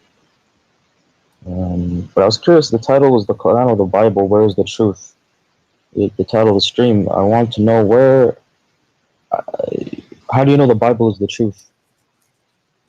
Well, this is a question maybe you should ask yourself first. I mean, how you know the Quran is the truth? You are a Muslim, right? Questioning Muslim. Not okay. Well, my friend, when I say the truth, first of all, do you believe that God, he is a good God or he's a bad God? He's good. Okay. So the good God, is he going to teach you to do bad? No. Okay. Does the Quran teach you that you can rent a woman? It's called temporary marriage. Muta? Yeah, the muta. It does. Okay. So how God is the good God? When we say the good God, this means he teach me good ethic, correct? Yes. Okay. Do you think, with my respect to you and your family, I'm not saying something to insult you, please forgive me. I don't mean that. Do you believe that if your sister, with my respect to your sister, again, let us say this is my sister, not your sister, so you not be offended. Let us say I'm a Muslim, and my sister, she came to me and said she want to rent herself to do muta. What I will say to her? She will say to me, this is what Allah said. Now, I don't see anything wrong with that. Why is that? If it's consensual, if they both agree, yeah, and there's payment, and they agree on what's going to be paid, and they go and do it, I don't see anything wrong with it. Okay, but isn't it so? You don't have a problem if your sister came to you and says there's a guy, he offered me $10 to sleep with me for 2 hours. As long both of them they agree, it's fine for you, correct? Correct. Okay, but isn't it this is what prostitution is about?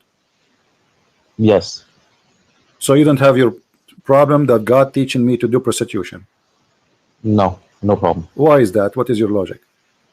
My logic is that if that's what she wants to do, and if it's not rape, or it's not forced on her, if it's consensual and there's a agreement and she wants to do it, then yeah, but fine. okay. So why Muhammad, he says if somebody commit adultery, beat him?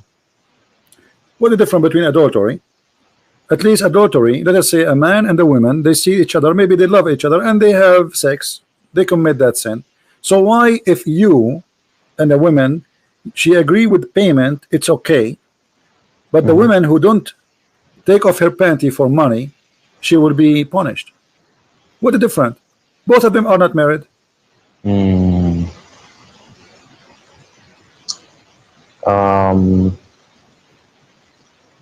Yeah, that's a good point. Okay. Let me I'm not going to choose for you bad points about Islam, but obviously this is not an ethical, because if we spread prostitution, then even married men, they will practice that. So why we get married? If I'm going to sleep around with women additional to my wife, any woman she offer herself, I go in the elevator, a woman she says take me for $5, I do it. Okay, so what kind of society we will have? Right? You're right, yeah. Okay, now if I am a person who is going to believe in Allah, and what Allah is expecting from me and what I am expecting from Allah, can you help me in that? What Allah expect from you to do, and what you expect Allah to do it for you? Allah expects you to pray, you know, and to follow His orders. To pray to whom? And you pray to Allah. Okay, did the Prophet order you to pray for Muhammad? I mean, you're not praying to Muhammad. He's part of the prayer, but he's not. You are praying for Muhammad, but not to him. I understand, correct? Right. Okay. So why you need to pray for Muhammad? Because he's the one who sent the message. Okay. But isn't it? Do Muhammad need your prayer? Did Allah bless Muhammad already? Is Muhammad going to heaven? No, you're not praying. I don't know what you mean for Muhammad or to Muhammad. I don't know where all this is. At the end of the day, it's praying to Allah. Okay. You speak Arabic, right? The not classical, the slang Arabic. Okay, I will read and you help me if you don't understand. إن الله وملائكته يصلون على النبي يا أيها الذين آمنوا صلوا عليه وسلموا تسليما. Allah and the angels are praying on Muhammad. Allah, He prayed to Muhammad, but He on Muhammad, actually He prayed on Muhammad. Now, but Allah, He prayed for who or to who? Sallu ala. When you say sallu ala, it's not really. That's not prayer in the sense of, you know. What is this? إقام الصلاة. أن الله وملائكته يصلون على النبي يا أيها الذين آمنوا صلوا عليه وسلموا. Yeah, يصلون على. That's the importance. When you say يصلون على, it's more blessings on. Not okay, but hold on. Actual. Hold on. If this is a blessing, why we are using the word yusalli? You speak Arabic. The word yusalli is salat. The word the blessing is barakah. I mean, Arabic language is very rich. It's very easy to choose words. So when I say salah is salah. When I say barakah is barakah. And when you say yusalluna ala, it can also. Okay, I will go with you. So according to your what you said, that Allah and the angels are doing a blessing on Muhammad.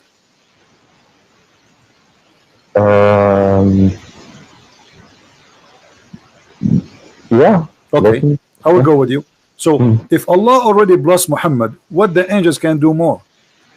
Where is the blessing coming from? Is the blessing coming from the angels, from me, from you, or from God? The blessings, I mean, at the end of the day, if Allah wants the blessings, they'll happen. That's it. So if Allah blessed Muhammad already, why I need the angels and the believers to bless me? Allah, He blessed me, I'm blessed. That's it.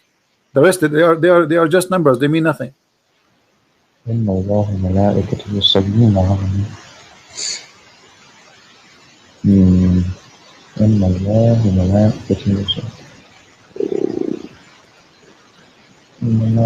it's a message that the angels also. Okay, let me make it more simple for you, my friend. Now, let us make a circle here. I will make a circle, and this is Muhammad in the middle. All right, we will put Muhammad in the middle, and now we have Allah. This is Muhammad here. Now Allah is sending a blessing. All right. So let us say here we will type the word Allah. We will make it letter A, actually A. This is Allah. All right. And this is the angel. We will make it A2. And this is the Muslims. We will use the letter M.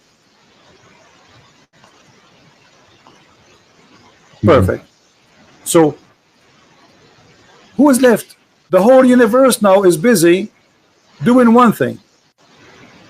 Muhammad became the center of the universe, and Allah, the God, supposedly, he have nothing to do except sending a blessing and stop, because in Arabic it says yusallun. It is a continuous verb. You agree? Yeah. Okay. Allah praying or blessing, as you say, and then the angels sending blessing to, as you said, and the Muslims sending blessing, as you said. The whole universe is busy just doing one thing, praying to that dot.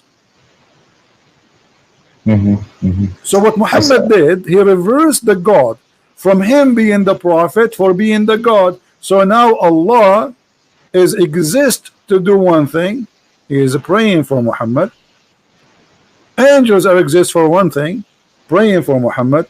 Human mankind, they are exist for one thing, to pray for Muhammad. So who is this man Muhammad? Yeah, I see what you're saying.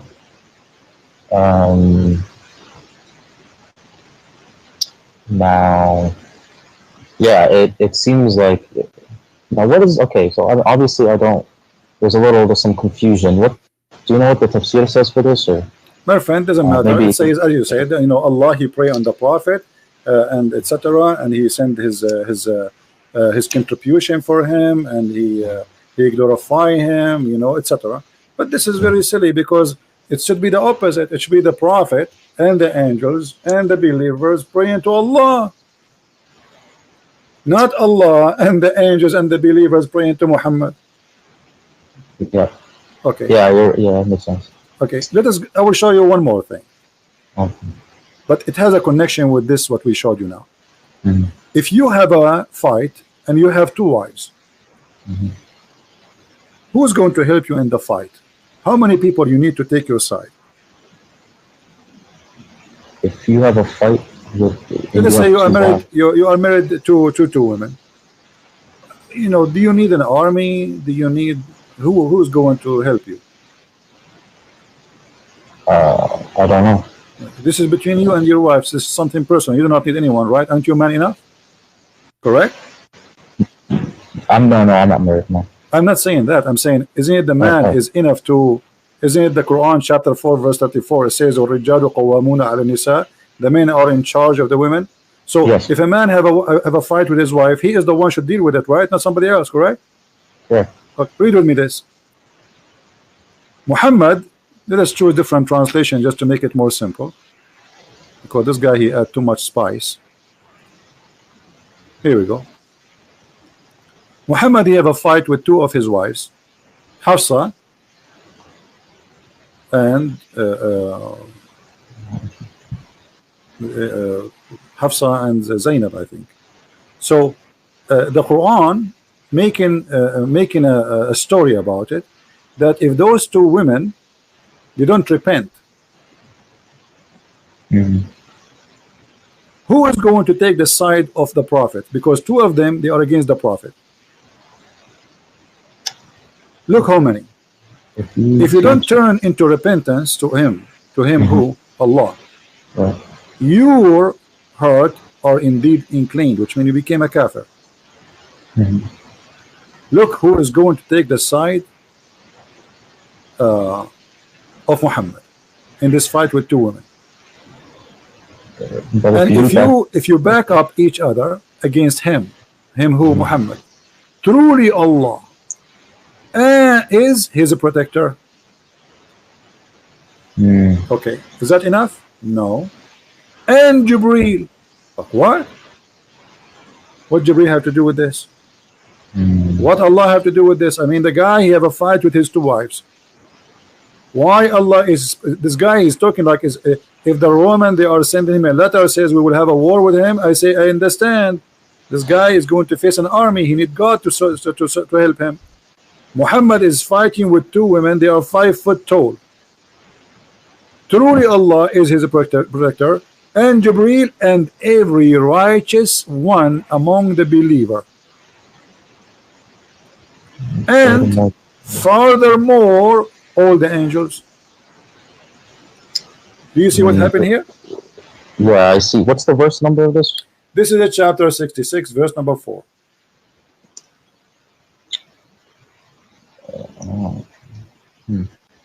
Okay. Yeah, so, I see.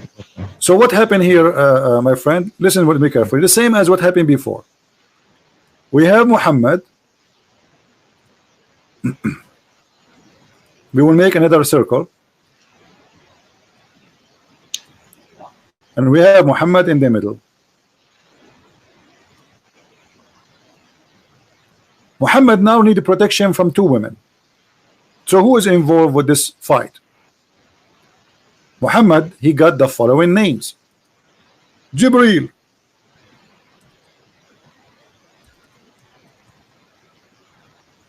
we will call him J. And Allah, we will call him A.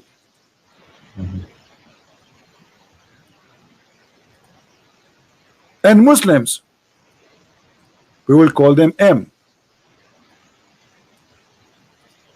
And all the angels in the world. Who's left? Yeah.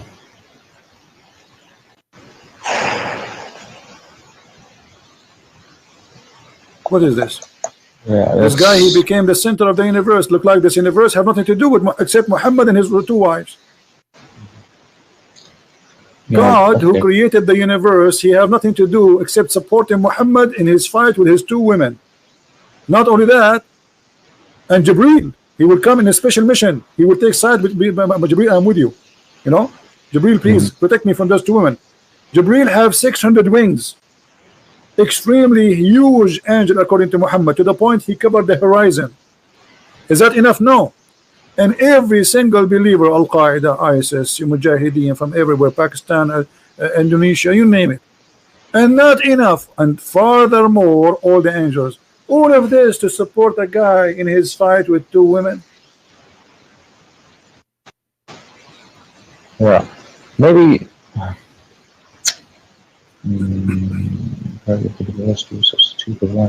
maybe he's Allah's trying to, he's sending a message. Our friend, the messages are no problem. He can say to them, obviously, you see, look, Muhammad, what he's doing.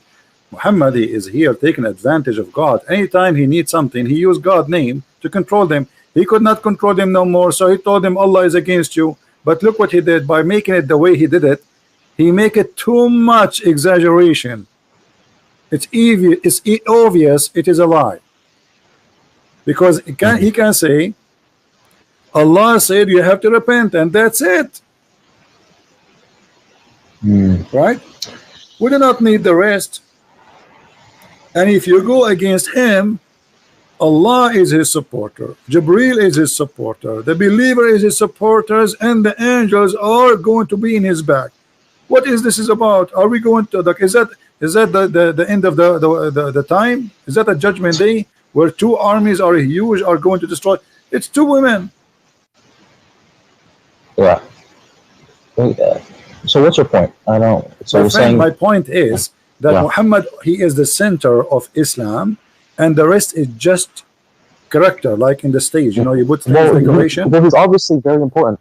No, not obviously he's important. He is God. He is the God. Everything serve him. God, he serve him. Allah, he serve him. Jibreel serve him. The believer serve him. Everything exists is for him. But not everything in the Quran is benefits the Prophet. What do you mean? Did Muhammad, he make verses saying any Muslim woman, she can give herself to the Prophet so he can do boom boom with her?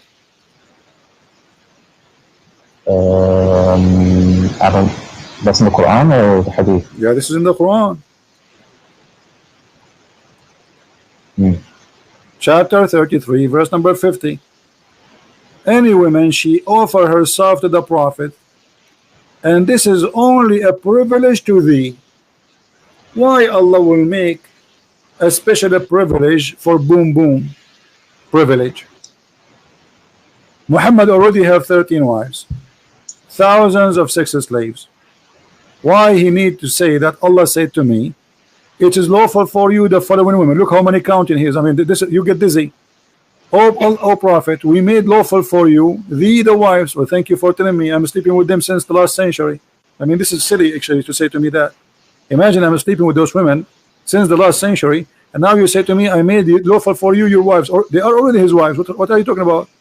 Don't you think it's too late? And whom has paid their door, and who your right hand possess, which means the slaves you own. Anyone you slave you own, you can jump on her. And the prisoner of war, and whom Allah assigned to thee. It's Allah assigned to you. This is a sign of Allah to take off their panty. And the daughter of your uncle, and the daughter of the partner uncle, and the daughter of your auntie, and the daughter of and the daughter of the daughter, and any believing woman she offer herself to the Prophet. And look what they say in Arabic, in English here. And any believing woman who dictate her soul. Her soul. I thought people dictate their soul to God. Wait, where does it say? Which one for you? Where's the soul? What? It says there in English. Oh, okay, okay, now. Dedicates her soul to the Prophet. The Prophet wishes to guide her. This is only for reading, not for the believers. It's a privilege only. This is always a privilege only to Muhammad. So do you see how he used God so he can make his own privilege, and most of them they are about sex and money?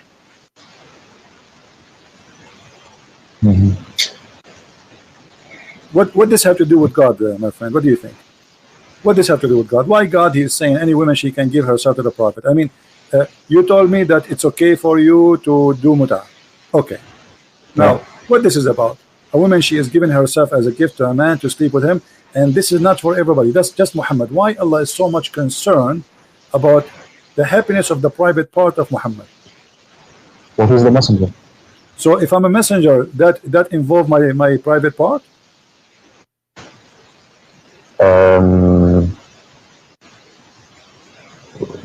So now if I am a messenger, I just say I'm Muhammad now, and there's like 1 million women watching me. I say, hey women, send me a message. Who want to sleep with me? Who want to give herself to me? My name is Muhammad. Is that what you're saying? So because I'm a messenger, I can sleep with all those women? What does that mean? What does that have to do with God? Is Muhammad a servant of God, or is he a servant? He's a private part. Servant of God. Okay, so what does have to do with him? Why Allah? Do you know what we say when you say Allah is God? What does that mean? Imagine all those galaxies. You know how huge, massive the universe is. So imagine we are not even a dust, and the God who created all of this, he is writing a verse about women taking off her panty to Muhammad. Don't you find that this is something very fishy? I do, yeah, but in the same way, I find it like if you talk about the Bible and you start talking about how God cares that we, mix fabrics, or we care like these little things. It's the same thing with all any of the books you're talking about. The Bible has stuff like that. No. The Bible does not have a stuff like that. Let me explain to you what you're talking about. Don't eat whatever. Don't eat. This is the law of surviving. This is not the law which is God gave to Moses. God gave Moses the 10 Commandments, and then Moses, he is the leader of his nation. So in order to survive, he gave them orders to follow. He's a king and he is a prophet in the same time. So don't get close to the camp if you want to do poo-poo. But this has nothing to do with God. This is about hygiene and how to preserve yourself. Because you do. I think I lost him. So when Moses he gave those command, it was to preserve his nation from being sick and ill and etc. But this is not God that's talking about those things. So here we have a prophet who is subjugate. And okay, why Moses did not make a verse says any woman she want to give herself to Moses? Here we go. Moses is a prophet. Well, Why Isa did not do the same? Why Abraham did not make the same? Why any of them did not make the same as Muhammad? Why Muhammad is unique when it's come to sex and money? I mean, maybe they did. We just don't have their words. No, show me where. Neither in the Bible, neither in the Quran it says that.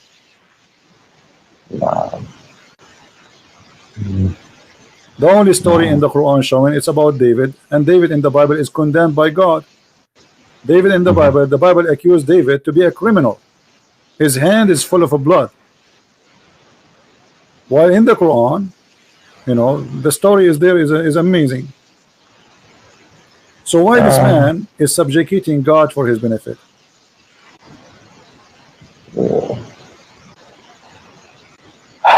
Yeah, see, yeah, I see what you're saying. But there's, you know, it's maybe, I mean, it's in there for a reason. You know, it's and it obviously a lot of people believe. So that's.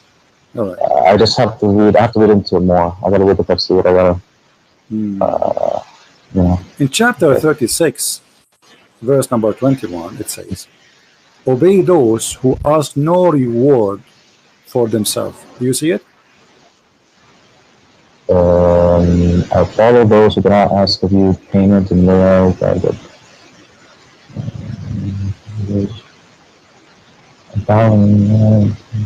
yeah, I see it, yeah. Okay. So we should not follow Muhammad then. Tons of verses in the Quran about money. Muhammad, he take the best of the booty. Safiyul Maghnam. Muhammad, he take the fifth of the booty. The best of the women. Muhammad, he made himself above all mankind. Any woman she can offer herself. Muhammad, he can marry a woman without even paying her, which means without even marriage. He just take her to bed. So the Quran itself contradicting the Quran. The Quran says, and by the way, those verses is about the disciple of Jesus. This is a chapter 36, verse number 21. 3 messengers were sent by Isa, supposedly the Messiah, and one of them is Paul, and the second is John, and the third is Peter. So those three, they said to those who they are speaking to them, obey those who ask no reward of you for themselves.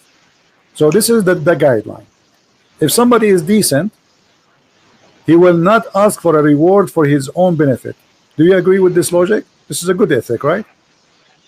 Yeah. Okay, so why Muhammad is not following this ethic? Word. So what you mean? He never. What would he ask for money? My friend, the Quran says that the fifth of the booty is for Muhammad. Al khumsu lillahi wa rasulih. You never heard of that before? Oh no, yeah, I have. Okay, you haven't, or you have? I have. Okay, so the fifth of the booty, and the best of the best of the booty, and verses about any woman she want to give herself to the Prophet. So why Muhammad is not following the guideline? Did you hear me? Hello?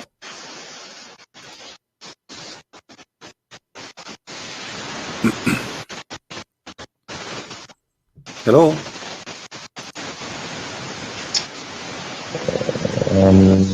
Yeah, you're cutting out a little bit. All right. This is a chapter 8, verse number 41. It says that Allah, he says, hello? Allah, he says in chapter 8, verse number 41, and know whatever of your war booty that you may gain, verily 1/5 is assigned to Allah and the Messenger. Right?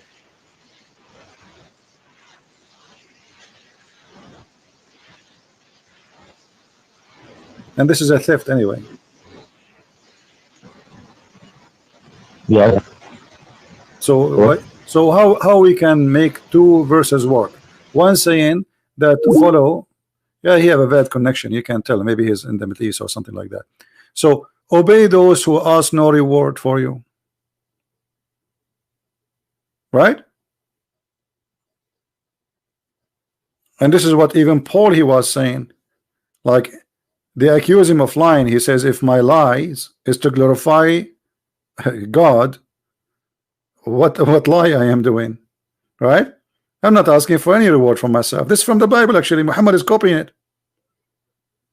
If we go to the interpretation, we will find that this is about Paul and Peter and John. So ask not or follow not those who ask you for reward. But Muhammad did not follow this verse. Muhammad did the opposite. No, he's an Arab. He's not an Indian. How is an Arab Indian? You're funny.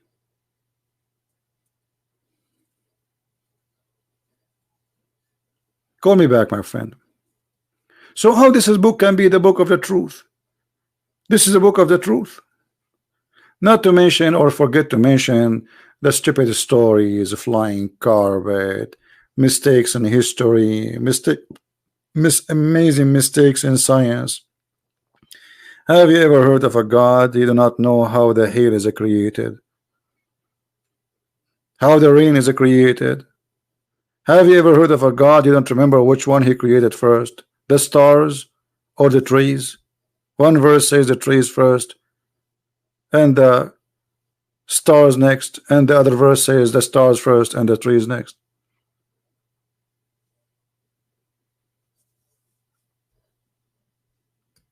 Yeah, I think this guy, he will leave Islam soon. Let us call him back.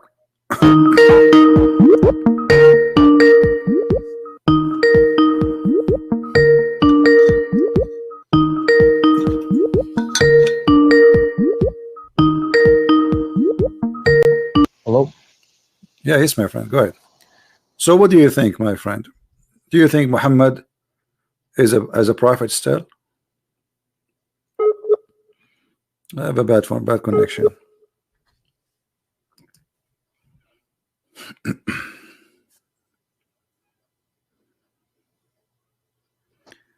David, one more time you say that, I will go to block you. We are serious. We are not joking around now.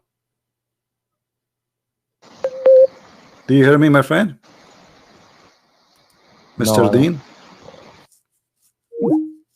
You have a bad connection.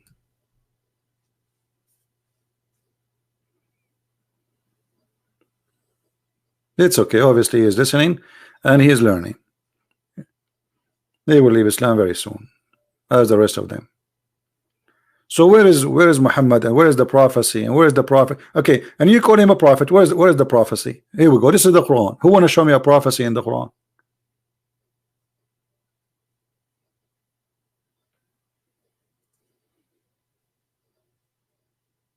Who is a Muslim want to show me a prophecy in this book? Who is a brave Muslim? He is willing to call me and say, hey, I'm going to show you a prophecy.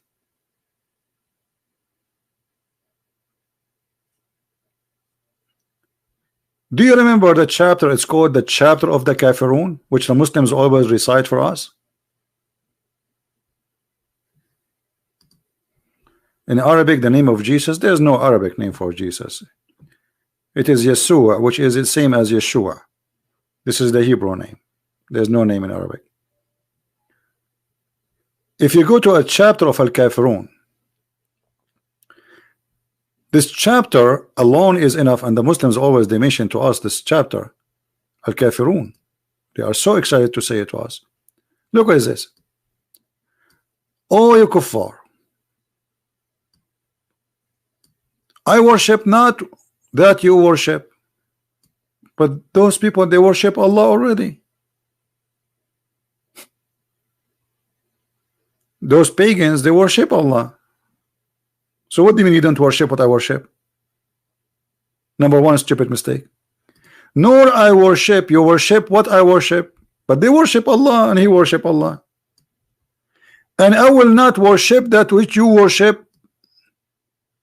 And look here what he said, nor you will worship that which I worship. And you know, anyone knows why this is a disaster? This verse alone? Who knows why this is a disaster? Who remember why? Let us see how many of you is doing his homework. Why this verse is a disaster? Big disaster.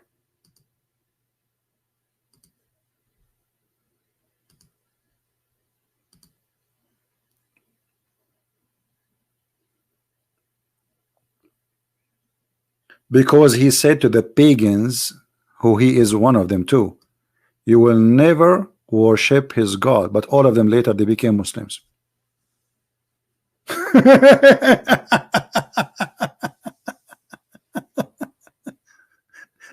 You see how you say to them, and you will never worship what I worship.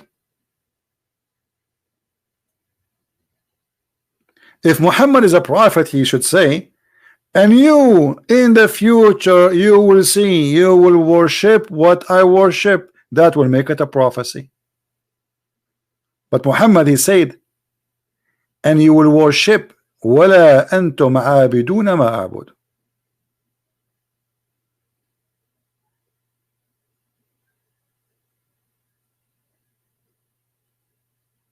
Muhammad, he got himself busted.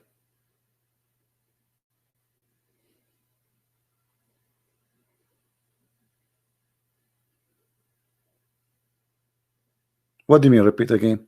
Muhammad saying that the Arab, who they are not rejecting Islam, they will not worship what he worship. But later, those who he said that to them, all of them, they became Muslims. So this was a false prophecy from a false prophet. And supposedly the one is talking here is Allah. So there is no way Allah is God, yet he do not know that those people in the future they will become Muslims.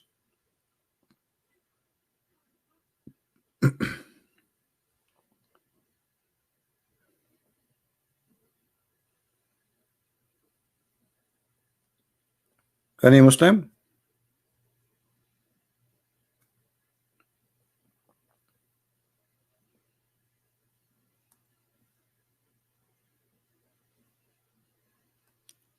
So those Muslims who come to us, let us summarize again what we learned today from the beginning.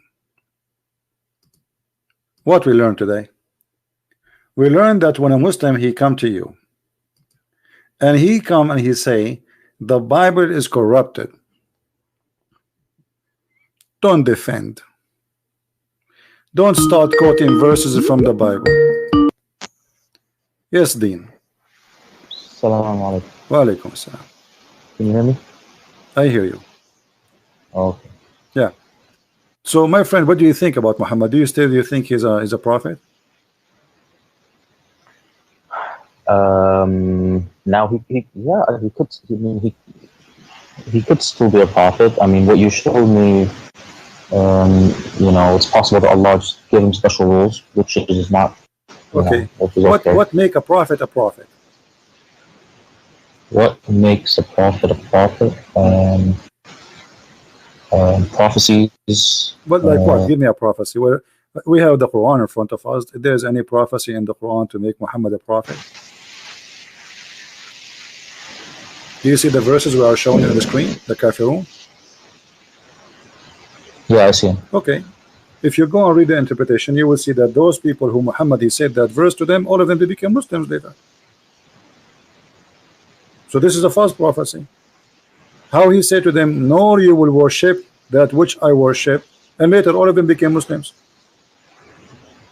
Nor will you worship, nor not worship that which you have been wont worship, nor will you worship that which. So he's saying you won't worship which I worship, and then maybe they come fake Muslims so they don't get killed. If I say to you, you will never become a Christian, and then after 2 months, and I claim to be a prophet, and then after 2 months you became a Christian, that's mean I'm a false prophet.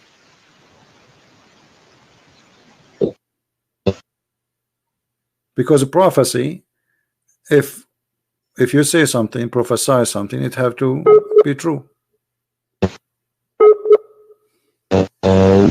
Yeah. Yeah, but this is a false prophecy.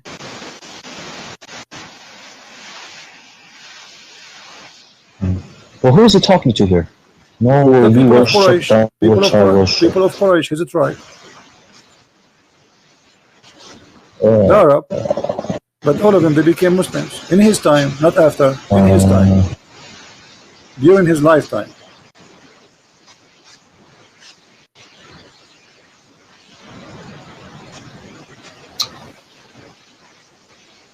Okay, what the prophecy Muhammad he gave in the Quran? Maybe they become fake. Do you fake remember Muslims because anything? anyone get killed. Forget about this one. Do you remember anything Muhammad he said became a prophecy, come to be true in the Quran?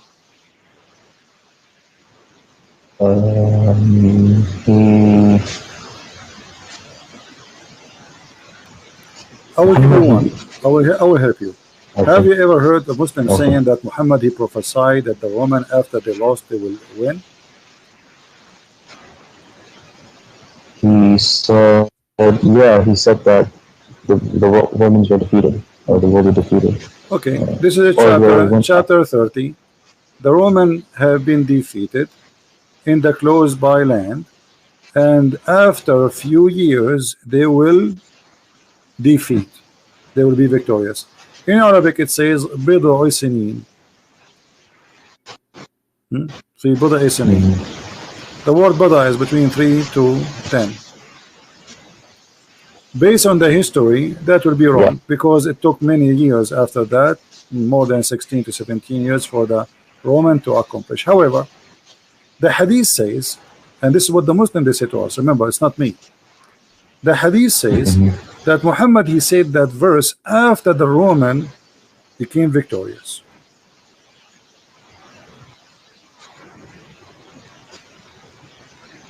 Oh. So how this is can be a prophecy? No,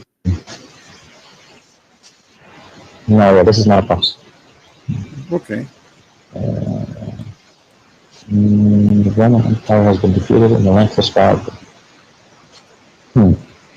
Yeah, no, this is. Give me a second, I will show you the hadith. The last thing. Because Muslims they keep talking about this verse, they say, brother, this is amazing how the Prophet he knew that. First, the calculation is wrong. Secondly, even the hadith says that we have a problem here.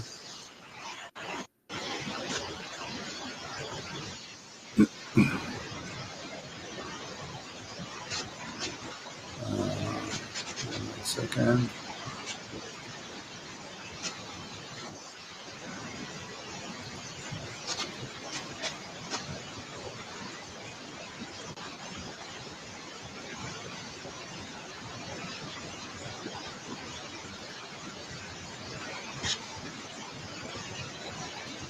Are you talking from the Middle East? No, I'm in the US. Why you have a very bad connection? I don't know. All right. Let us see. I'm just trying to find you the hadith.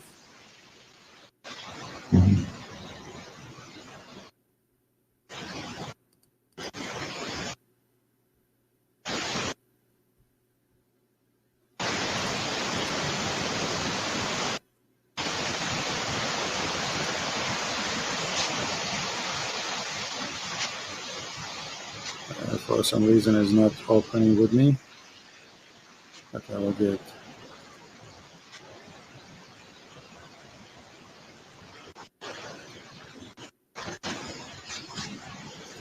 Just to show you how Muslims they say things, it doesn't make sense and it's not even honest when they say it. Or maybe some of them they say it without knowledge, you know. Many Muslims they speak without knowledge. All right, here we go. We found it finally. Thank God. Sometimes you want something, it doesn't come. All right. Let us put it in the screen.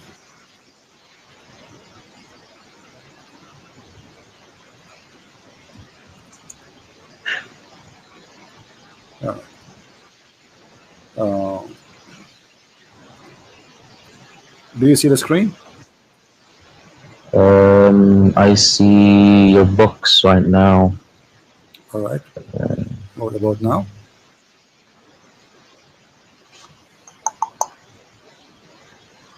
Nope, I still see your books. It's okay. We'll take a little bit of time to come to you. It says here that in the day of Badr, the Roman had victory over the Persian. So the believer were pleased with that. Then the following verse was revealed. So the claim that this was a prophecy, Muhammad he said that verse before it was a lie. Yeah. Okay, I still, can you give me which hadith it is? I want to Well, read it. this is Jami' al-Tirmidhi and it is Sahih. It's Sahih? Yeah. Oh, here.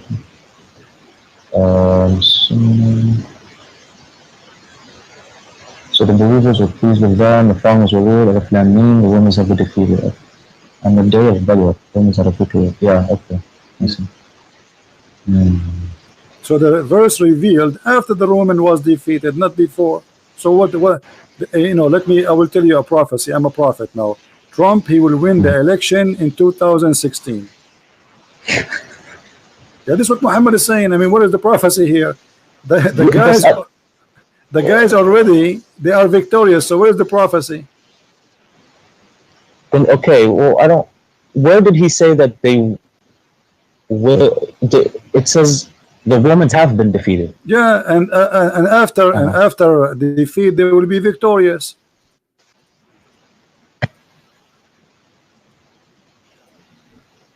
Oh, okay. He said that we were happy with the victory. Okay.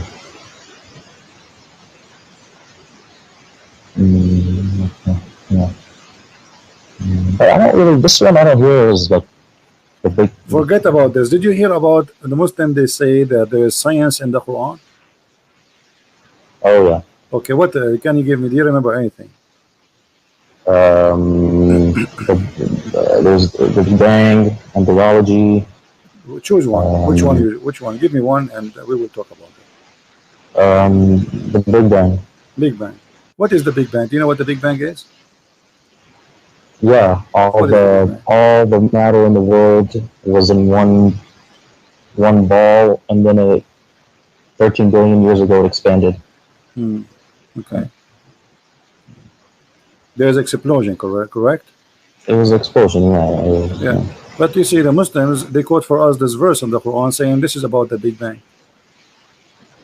Don't the unbelievers see that the heaven and the earth were joined together? Okay, does it say here, don't they see? You have to give me what's the verse? What's the verse number? Chapter 21, verse number 30.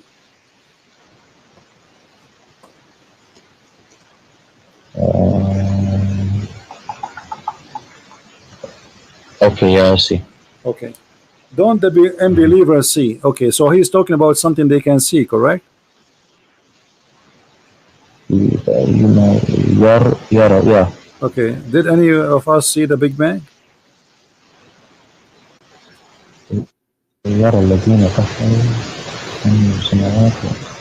No, but Yara. Alam yara. Didn't they see? Correct? Didn't they see? أولم يرى الذين كفروا أن السماوات والأرض كانتا رتقا ففتقناهما. So didn't you see? So Allah is talking about something he can see, not something happened in the past. You know, I mean, something you can witness for it now. I mean, at least we can see how it is now. So what the Quran is speaking about, that the earth and the heaven, they used to be together, and Allah, he lift up the sky. I don't think, but I think you're taking it too literally. No, let us show you that this is what it's meant. You see, I don't say things, you know, I don't know, by now you should know that I don't say things unless this is how it is according to Islam. Okay? Allah, he lift up the sky. You know that? I mean, I see it. It says, no, it doesn't say وَجَعَلْنَا مِنَ الْمَاءِ. Yeah, this is a different verse. Chapter 13, verse number 2. It says, Allah is he who raised the heaven without pillars that you can see. Do you see it? Yeah, who erected the heavens without pillars. So connect this verse to this verse, you will find that they are saying the same. Whoa, should connect it. Yeah, don't the believers see that the heaven and the earth, they used together? Okay, what he did? He left up the heaven. He separated them. He established himself above the throne. He erected the heavens, the Sama. He raised But this is different. I don't see the connection. The connection is that the earth and the heaven, they used to be connected, correct? In the previous verse. Yeah. This one here is saying Allah he raised it up. This is how he split it. Allah he raised up the heaven. Okay. Okay. So, but let me ask you: is that true that that the heaven is raised above us? No. So this is a lie. How God he says such a thing? We are not even a dust inside the space, inside the heaven, if we can call it heaven. Correct. Correct. So we are the heaven is not lifted from us. We are inside it. We are little tiny. It's not even like a size of a needle, the head of a needle, inside the heaven. So how he lifted up? But because this is how Muhammad he say things, the earth and the heaven, they are not connected. The heaven is up, the earth is down. So the heaven is up, but the truth is not right. The heaven is up, the heaven in the right, the heaven in the left, the heaven underneath of us, because the earth is not a flat, and there's heaven around us all over. Yeah, there's no. Yeah, that's right. So this is a very false now, statement.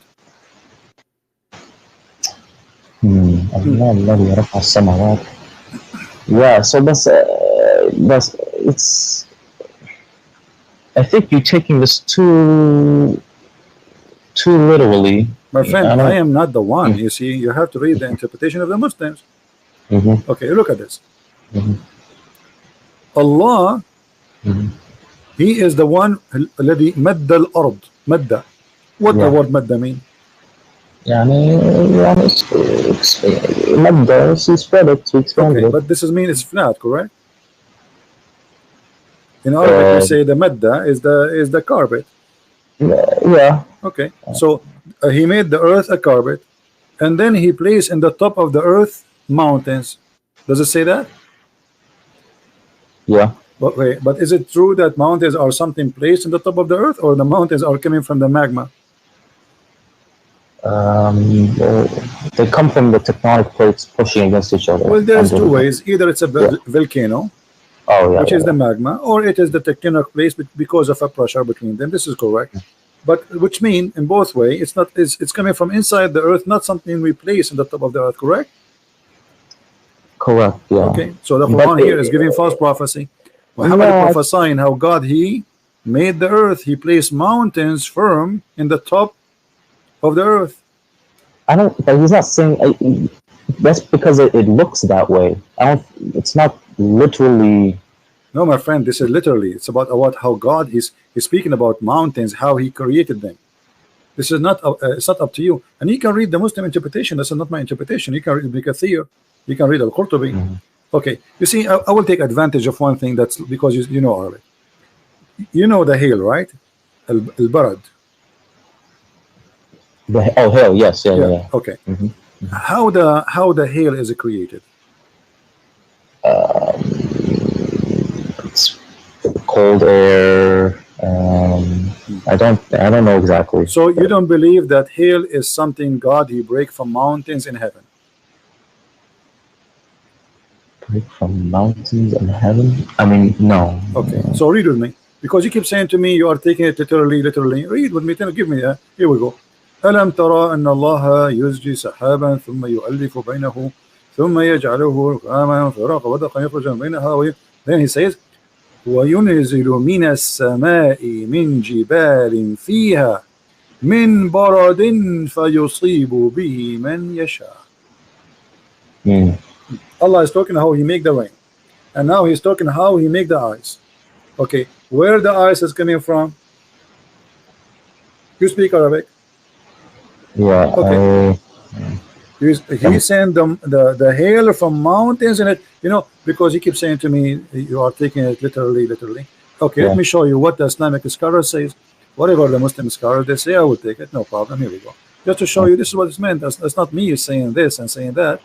So if we go to the Quran interpretation, which is made by the Muslims, not by me, we will find the following. Let us see what it says.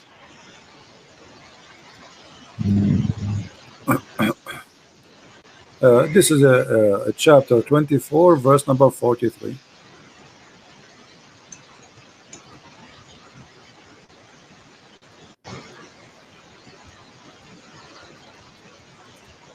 and we will show it interpretation according to Islamic understanding, not ours. Not we don't do what the Muslims do. Muslims, they try to explain the Bible to us the way they like. We don't do that. You know, we show them what they themselves they see about those verses. Yeah. Okay, let us see verse number 43, and here. All right, you heard of Al-Jalalain, correct? Yeah. All right, here we go. This is Al-Jalalain, and this is the official government website of the Kingdom of Jordan. Let's see what it says. And he sent down from the heaven out of the mountains min jibal, mean extra, that there is in the heaven. Does it say that? Yeah, it says that. Okay. Yeah. So Allah is sending hail from mountains in heaven. How God, he do not know even how hail is made. Yeah. So We can change the interpretation. Maybe this guy is wrong. I mean, people make mistakes. Maybe this guy, he have a wrong understanding. Here we go. This is Ibn Abbas, the cousin of your prophet. All right. It says, and then he says, and then he sent down hail from mountains in heaven. Yeah, that's not right. Okay, but this is God. Yeah. And God is saying to us how hail is made, how rain is made. How this can be true? If this is God talking and this is wrong, that means Allah cannot be God. Yeah. Give me another miracle, scientific miracle. Forget about all of this. Until now, we prove nothing to you. No problem. Yeah, it's okay. It's okay. I have patience. Tell me, give me another one. I'm here. Will you enter the more? Go ahead. I'm here in your service, my friend D. Thank you. You're welcome. I mean, I hear there's the unique fingerprints. Fingerprints, no problem. But I want to show you today how, my friend, with my respect to you, you are a Muslim. I'm not trying to insult you. I don't mean you when I say Muslims, they lie. But they lie. Your brothers in real religion, they lie. You speak Arabic, so how this can be, I mean, how they can fool you, my friend. Here we go. This is about the word binan. Okay, let us see what the verse says.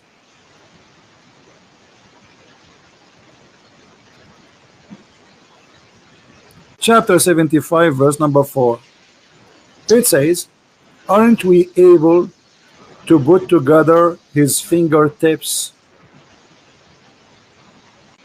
But this is about his bones. The fingertips is the bones. This is not about fingerprints. What fingerprint? Allah is saying, here we go. Does the man think we cannot assemble his bones? No, we can. Even his fingertips we can. Yeah, that's right. It doesn't say fingerprints. So they lie. You see, it's about bones. They make it about the skin. But they are assuming nobody will go and check, and nobody have a brain to you know, people, they take it like, you know, it's like a fast food, McDonald's, you know, take sandwich, give sandwich, brothers. Prophet said, Allahu Akbar, Alhamdulillah, MashaAllah, Alhamdulillah, Takbir, Takbir. Yeah, this is the comedy we see. Nobody wanna use his brain for a second. Yeah, I'm looking through these translations. A lot of them, I'm trying to read the Arabic, and yeah, they keep adding stuff. My friend, the Arabic is so clear. أيحسب الإنسان أن لن نجمع عظامه بلى قادرين على أن نسوي بنانه. So he's talking about, do you think the human can, he think we cannot put his bones together? No, we can, even his bones, because the fingers, they are very small. Like, you know, maybe you can put the big bones together, but those are very small, the hands, you know. So this is what it says. And look how they fabricate just to make it look like as a science. So the verse is speaking about, and not only that, we can go to the interpretation. Let us go to the interpretation, because maybe Christian Prince, he get it wrong. Maybe you get it wrong too. You know, let us see if there's a fingerprint here. Chapter 75, verse number 4. I mean, those who make those claims, they are official liars. They are liars with certificate of PhD. They have no shame. Here we go. This is Tafsir Ibn Abbas. Is it about bones? Mm, yeah, it seems like it. So why they lie? I don't know. See, I hear this stuff from just my parents and Okay, my friend Dean, forget about this one, man. Maybe we can find something else. Give me one other one. Give me, hit me. I will stay with you until the coming year. And I guarantee you, every one you give me is going to be busted, and everybody, and including you, you will laugh with me at it. I'm laughing with you now. Yeah. Yeah. I don't know. There's so much. The embryology. That's the big one. Wonderful. The embryo. What is that? Which verse do you know? There's many verses. Let me help you. Maybe you are talking about this one where it says Backbone. alaqa, the one about the alaqa. Is that the one? Yeah. Okay, Yeah. but this is a hilarious verse. Thank you for mentioning. Well, now, me and you now we will have heart attack from laughing. Read with me carefully. Yeah, read with me carefully. This is the Quran, and this is what the Muslim translation is, not my translation. It says, then we made the nutfa. What is a nutfa, Dean? The nutfa is the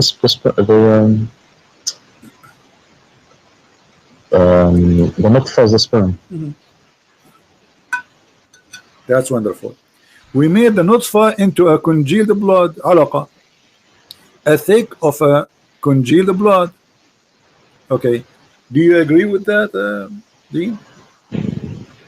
Have you ever heard of a scientist says that the baby is made from nutfa, and the nutfa will become a baby, and that how it happened? The sperm became blood, and then the blood became a lump, and then the lump became a flesh or bones. What is that? In which science is that? Where we can find this science? The sperm of the man go to the women and fertilize the egg. The one will grow is the egg. It's not the nutfa, correct? Well, yeah, there's the egg. Yeah. Yeah, the egg will become the one cell. It's a big cell. The cell became two. The two became three, etc. You know. So it's not the sperm will become what this guy is talking about. He's saying that the sperm of the man will become a congealed blood. Now, yeah, but it's not wrong. It's wrong, my friend, because the sperm does not transform to be anything to do with the baby. The sperm activate the egg and deliver the DNA message, and that's it. It dissolves. According to the Quran, what is the first stage? At the first stage, you are a sperm, correct? Then you became a blood. Go and check from now until the coming year and find me who is the scientist who will say that the first stage is a blood. I mean, there is blood. Friend, yeah, for sure we have it, but not the sperm will become a blood. I mean, the blood, you will have a blood after you have a system. You should have nerves first. Oh yeah. You know, so you have to have. I mean, you have to have veins. So like when we have a blood, we have a supply. The blood is a supply, correct? And that is something will provide us with food and oxygen, correct? Correct. Yeah. Okay, but here in this stage, there's no need for food. I mean, the food is provided in different way from the womb of the woman. The egg is connected, even after you are born, still you are connected to the mother, right? Right. So here he's saying that the sperm became a congealed blood. Let me show you another verse. Okay. Do women have a sperm? Do women have no? Okay. Chapter 86, verse number 6 and 7 says that there's a gushing fluid, sexual fluid, coming from the backbone of the man and the ribs of the women. Where do you think the sperm of the man is coming from? Sperm from the man. It's coming from the testicles. Well, you are very close, but let us go here. According to the Quran, no. The sperm of the man is coming from the backbone, and women have a sperm, and it's coming from her ribs. Yeah, I mean, no. What? I don't see women here. Where do you see men, women? No, the word taraib in Arabic is the location of the necklace of the women. It is a word that has to do with the ribs of the women, and specifically the location of the women necklace. This is what taraib means. موقع القلادة. ترائب الصدر هي عظام الرقبة التي تقع فيها القلادة. موقع القلادة من الرقبة للمرأة. So it comes from between the backbone of the man and the ribs of the woman. How is that? What kind of God do you think that the sperm is coming from a backbone, which is the last bone in your spine, and women have a sperm coming from her ribs? You know, let us go and see the interpretation. Maybe I'm wrong. Yeah, I have to. Yeah. No problem. Here we go. This is chapter 86, verse number 7. Let us go to Ibn Kathir. You heard about Ibn Kathir, right? Yeah, he's the big one. Yeah, he used to be in my school. Oh. Here we go. This is Ibn Kathir. Let us see what Ibn Kathir he said. Now the Muslim, they will say to me, what the Muslim they will say not now. They will say Ibn Kathir is an idiot. They will say have an understanding. Yes, they will say that, but just to save Muhammad from being exposed, they will say anything. Look at this. This is Ibn Kathir, and he is explaining the verse. Let us see what it says. He is created from a water gushing forth, meaning sexual fluid that comes out bursting forth from the man and the women. Thus the child produced from both of them. Okay, wonderful. Now he continues saying, proceeding from between the backbone and the ribs, meaning the backbone of the man and the ribs of the women. Referring to hairy chest. And here the translation is not accurate. It's not hairy chest, it is the location of the necklace. What do you think? Do you agree that women, she have a sexual fluid which make the baby, and it's coming from her location of the necklace of the chest? She has, I mean, yes, she has a part in the, it's not the right location. No, it's not from the necklace. The woman have a sperm, my friend? No sperm, no. Yeah, but this is what it says. It says the baby, it says gushing fluid. It's a gushing forth liquid. It's a fluid. Do you see it? Yeah, it's a sexual fluid. So this cannot be the egg, because the egg is not sexual fluid. It's not even a fluid. All right? Right, yeah. Yeah, and not only that, Muhammad himself, he explained that. That's why Ibn Kathir, he read for us that the Prophet said. Let us see what the Prophet said.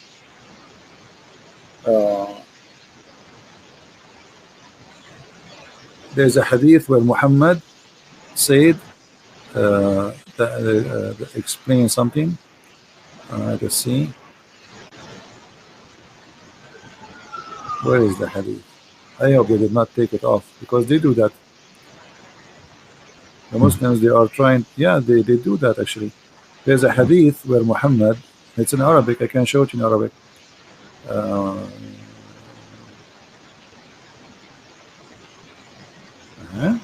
What happened to the hadith? Okay. Here we go. Actually, this is the hadith. This is the hadith from Muhammad. Proceeding from between the backbone and the ribs, the backbone of the man and the ribs of the women, and here he takes the explanation from Muhammad. The fluid is yellow and fine in texture. The child will not be born except from both of them, i.e. their sexual fluid. So what Islam teach, that the woman, she have a sexual fluid in her private part. That is a sexual fluid, which is the sperm of the woman, which is coming from the location of the necklace in her ribs. Do you agree with that? No. Okay. And do you agree that this sexual fluid, which is yellow and fine in texture, is the one who will make the baby? No. Okay. And the man have a sexual fluid which is thick and white. And this is what Muhammad, he said in the hadith. Let me show you the hadith so you don't say I'm making things up. This is the hadith of Muhammad saying the following. Where's the hadith coming from? As usual, from the box of the hadith.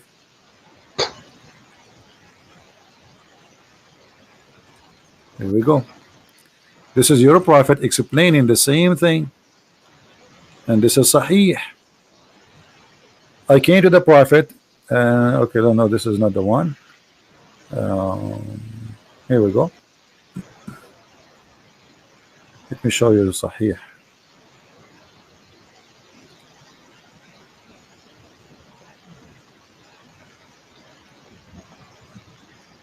Here, the hadith saying, Anas ibn Malik reported from Salim, narrated, blah, blah, blah, blah, blah, blah, blah, blah, blah. Okay, anyway.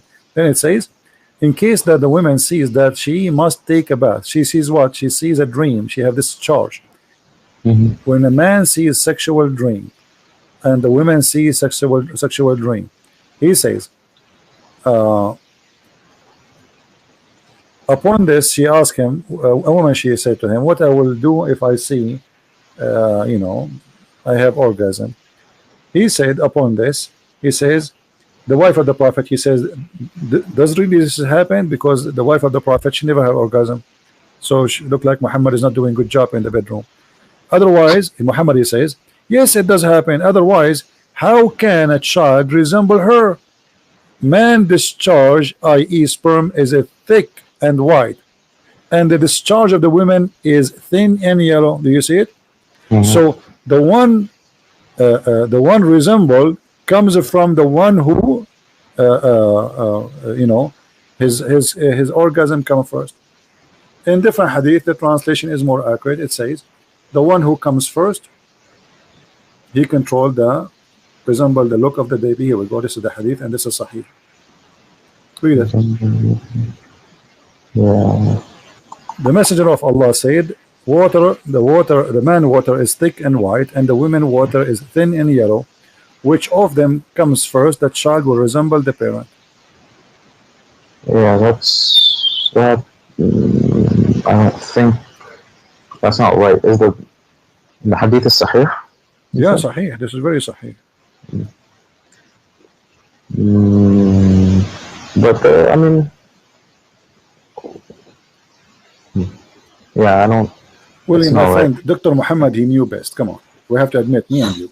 Dr. Muhammad, he now. This is why if I get married, because by the way, I look very ugly. So if I get married now, I know because I don't want my son to look like me, and he will shoot me. Actually, he will shoot me immediately after the second he is born. So he look at me like he might go back where he came from after he see me. So what? By the wisdom of the Prophet, Alhamdulillah, now I will never have orgasm first, because I want my son to look like his mother.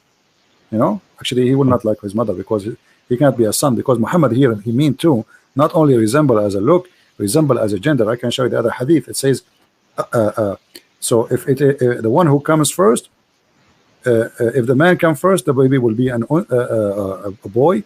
If the women come first, the baby will be a girl. So according to the Majesty Dr. Muhammad, who is getting his knowledge from Allah, the women orgasm will decide, or the man orgasm will decide what the gender of the baby and how it will look like. But all of us, we know that this is stupid. And look, Muhammad, he made it clear. He said the water of the man is thin, the water of the man white and thick, correct? Yeah. He called them both water. And then the water of the women is a thin and yellow. And which one of them come first, that water will decide how the baby look like and his gender. But all of us, we knew that the sexual fluid the woman she have in her private part, if she is having sex, this has nothing to do with the baby. Yeah, nothing. And I remember another hadith that says Allah actually chooses the gender and then whether they're disbeliever or believer in the womb. Exactly. So I have to look. Here Muhammad, he is getting himself busted. So you are helping me. I'm going to hire you as an assistant now.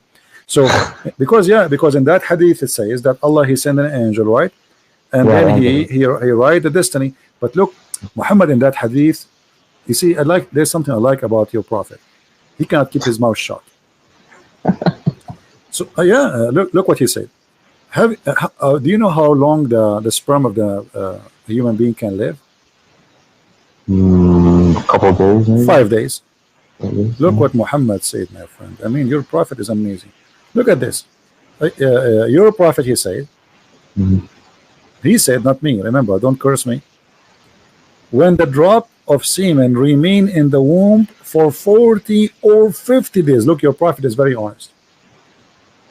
Like he is not sure, like 40, 50. I don't remember what Allah told me, 50 or 40, 40 or 50. 40 or 50. I mean, What kind of a prophet this prophet is? Where he got the number 40 and 50 from? And then, so you stay. And by the way, it doesn't say. Yeah, it says actually 40 or 50. And 40 or 50, you are the sperm. And then the angel come and he says, Lord, good or evil?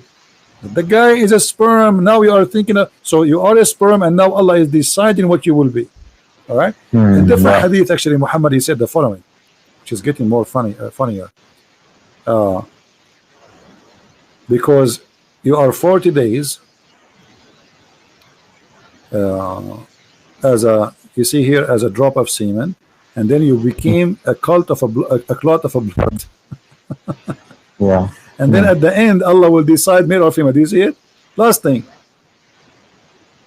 You see it? I see. Yeah. Male or female. So the last thing is the gender. According to science, actually, gender is decided right away by the sperm.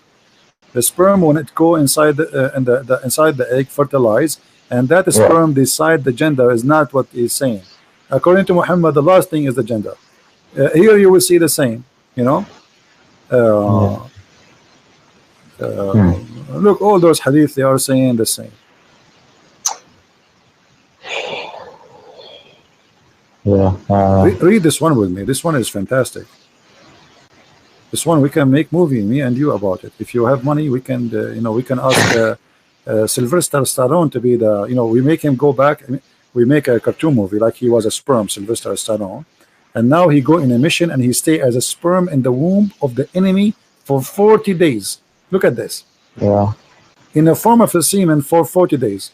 Then became a clinging, it's not, doesn't say, it says alaqa, a congealed blood.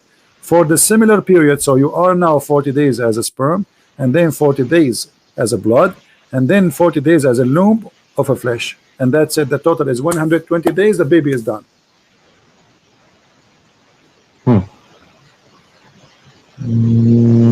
Yeah, that's 100. Yeah, no, that's not right.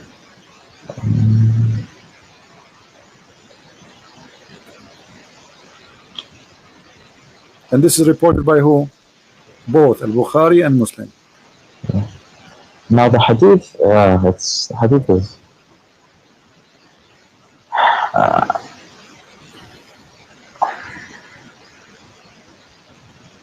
yeah, I don't like the hadith too much. You know, the Quran, you see, I showed you the hadith to confirm what it says in the Quran, remember, right? Yeah, I know. Yeah. So because I want you to say, because you said to me you are taking it literally, etc. So I'm showing you, this is what the Muslims understand it, and this is what Muhammad himself, he said.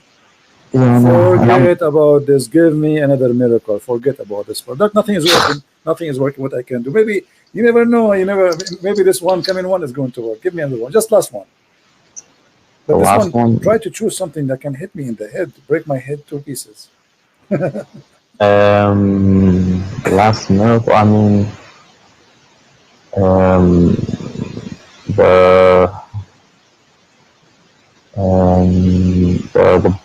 the sky being, the atmosphere protecting us. That's wonderful, my friend. The Quran says the atmosphere protecting us. From what I remember my parents telling me that. Yeah. My friend, you speak Arabic there. You should do better. The Quran says the opposite. The Quran says that Allah وَجَعَلْنَا السَّمَاءَ سَقْفًا مَحْفُوظًا. So what is protected is the sky, not the earth. From who? Let us see. And now you will die laughing with me. Don't die on me. Chapter 67, verse number 5. And indeed we have adorned the nearest heaven with lamps, and we have made such a lamp as missiles to drive away shaitan. You see it? So we guarded the sky. He guarded from what? From shaitan. So it's the opposite. It's not, because the atmosphere is something in the space trying to get in the earth, correct? Yeah. Okay, here is the opposite. Shaitan, he will try to go out of the heaven. Allah, he will shoot him. Now you might say to me, this is not clear for me. Can you confirm it? Let us confirm it in different verse. This is all his fairy tales. where Muhammad, he claimed that Shaitan, he tried to steal information from Allah. I don't know if you know, you know about WikiLeaks? WikiLeaks, yeah. Yeah, this is Allah. Shaitan, here we go. Look. So, وَجَعَلْنَا وَحَفَظْنَاهَا, and we have said, we made the sky zodiacal signs in heaven, and we made them fair, seeming all beholder, and then and we have guarded those in the sky from every cursed devil. Do you see it? We have guarded them from every cursed devil. Yeah. Okay. But so if any try to gain hearing by steal from Allah, like he wanna spy, is pursued by a flaming fire. This is the atmosphere they are talking about. You see how they lie to you? That any that gains a hearing by stealth is pursued by a flaming fire. Yeah. This translation is really weird. Let us change the translation. Maybe you can get something more simple, because this guy, I don't know, sounds like he's taking too much beer. So look, we changed the translation here, it became different. And verily in the heaven we have set mention of his stars, and we have beautified it for beholder, and we have guarded it from every outcast devil. We have guarded what? The sky, save him who steals the hearing. And then the other verse, you know, that the one connected with this one, if he tried to steal, Allah will shoot him with the star. Do you see it? Yeah. Okay, so what is the atmosphere?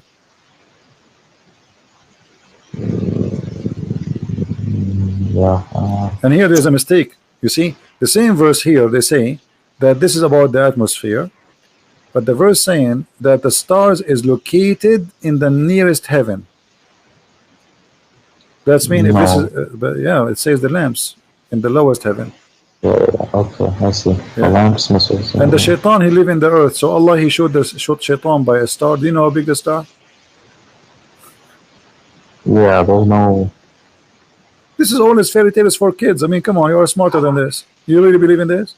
Shaitan, he will steal information from Allah. He want to spy. Allah showed him by. So Muhammad trying to explain what was those things we see in the sky, especially he live in the desert, so he can see a lot of it every night. You know, they are living in the dark, there's no electricity, so anytime go outside you will see the sky dark black, you see nothing. So you look at the sky, he see those stars coming, he think those are shooting stars, he think those are really stars, and Allah shooting this the shaitan trying to spy at Allah, brother. Boing boing, like Star Wars. Yeah. Yeah, I see. Yeah. So where is the?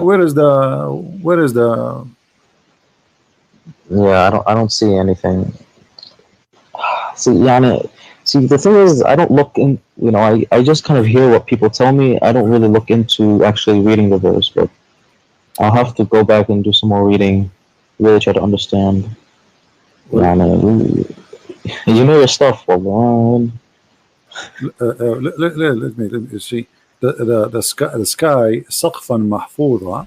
Allah, he made the sky like a canopy in the top of a mountain called Qaf. You know do you know Qaf? You heard of Qaf? No. Okay, did you hear about the chapter? It's called Qaf in the Quran. Oh, chapter, yeah. Qaf. Okay. Yeah. Qaf, if you ask a scholar, okay, what does Qaf mean? He says this is an azure mountain which is surrounding the earth from all direction. All right. Okay. So this is, let us go and see the interpretation. Here we go. From the narration of his authority Ibn Abbas, this is Tafsir Ibn Abbas, chapter 50, verse number 1. It says the following: that he said the interpretation of Allah saying Qaf. He said Qaf is an azure mountain overlooking this world, and the color of the sky takes from it.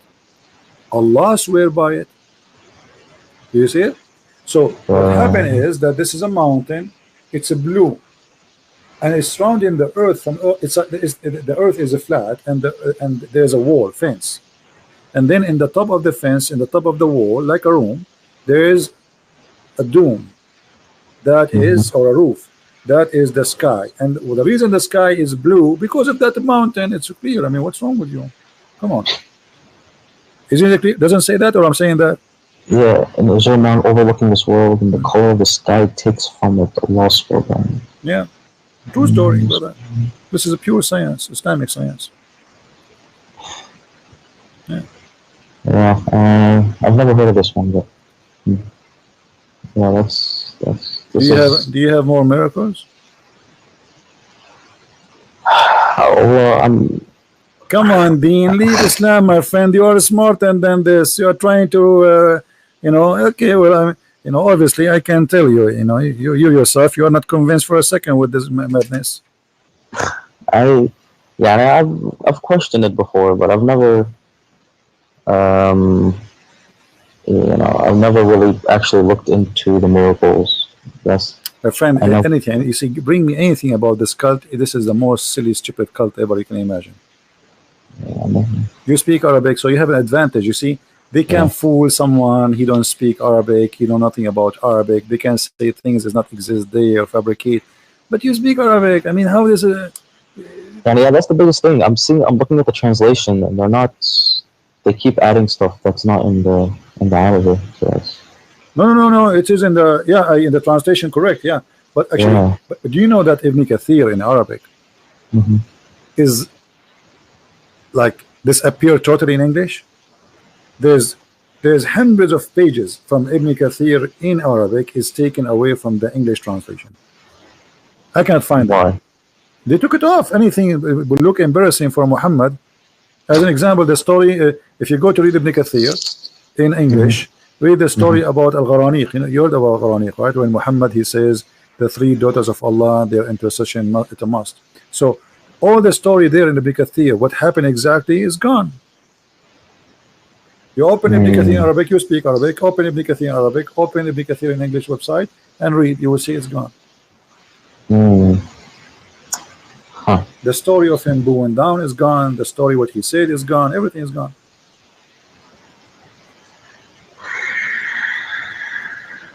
Yeah. What else? What else they told you? Well, I'm out of miracles. I don't. I mean, even guys, they say even the Quran. Our friend Dean, by the way, I welcome you to call me anytime. You are a nice person. But our friend Dean is out of animation. Okay. So when I originally called, so I see, you're doing a good job of proving that the Quran, the truth is not in the Quran.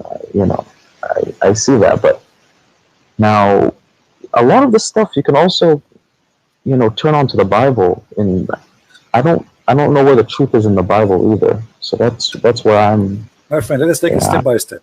So, did you decide to leave Islam? No, I haven't. But you just said the truth is not in the Quran. You just said that. Well, and that's what you're. Okay, but do you agree? I mean, come on, be honest, Dean. After all what I showed you, is that the truth in your eyes? Be honest. Is what is written in the Quran, is that the truth? The sperm became a congealed blood. No, from what I've seen, it's what you showed me and what I've looked up, it's wrong. Yeah. Okay, so let us first come to a decision. Islam is yes or no, and then we can go to the Bible. But but the Bible, even it seems like it's going from one cult to another cult. So I don't know. You see, you can say whatever you want. You can say the Bible is wrong, no problem. And first we finish from Islam, and then if you want, you can go and see in the Bible, and we will see together if this is a cult or not. You see, the problem is when somebody try to speak about the Bible, you know what the Bible is first? It's a collection of 66 books. Yeah, but what it is? It's people. I say it's a bunch of legends. Okay, let me tell you. The Bible is history,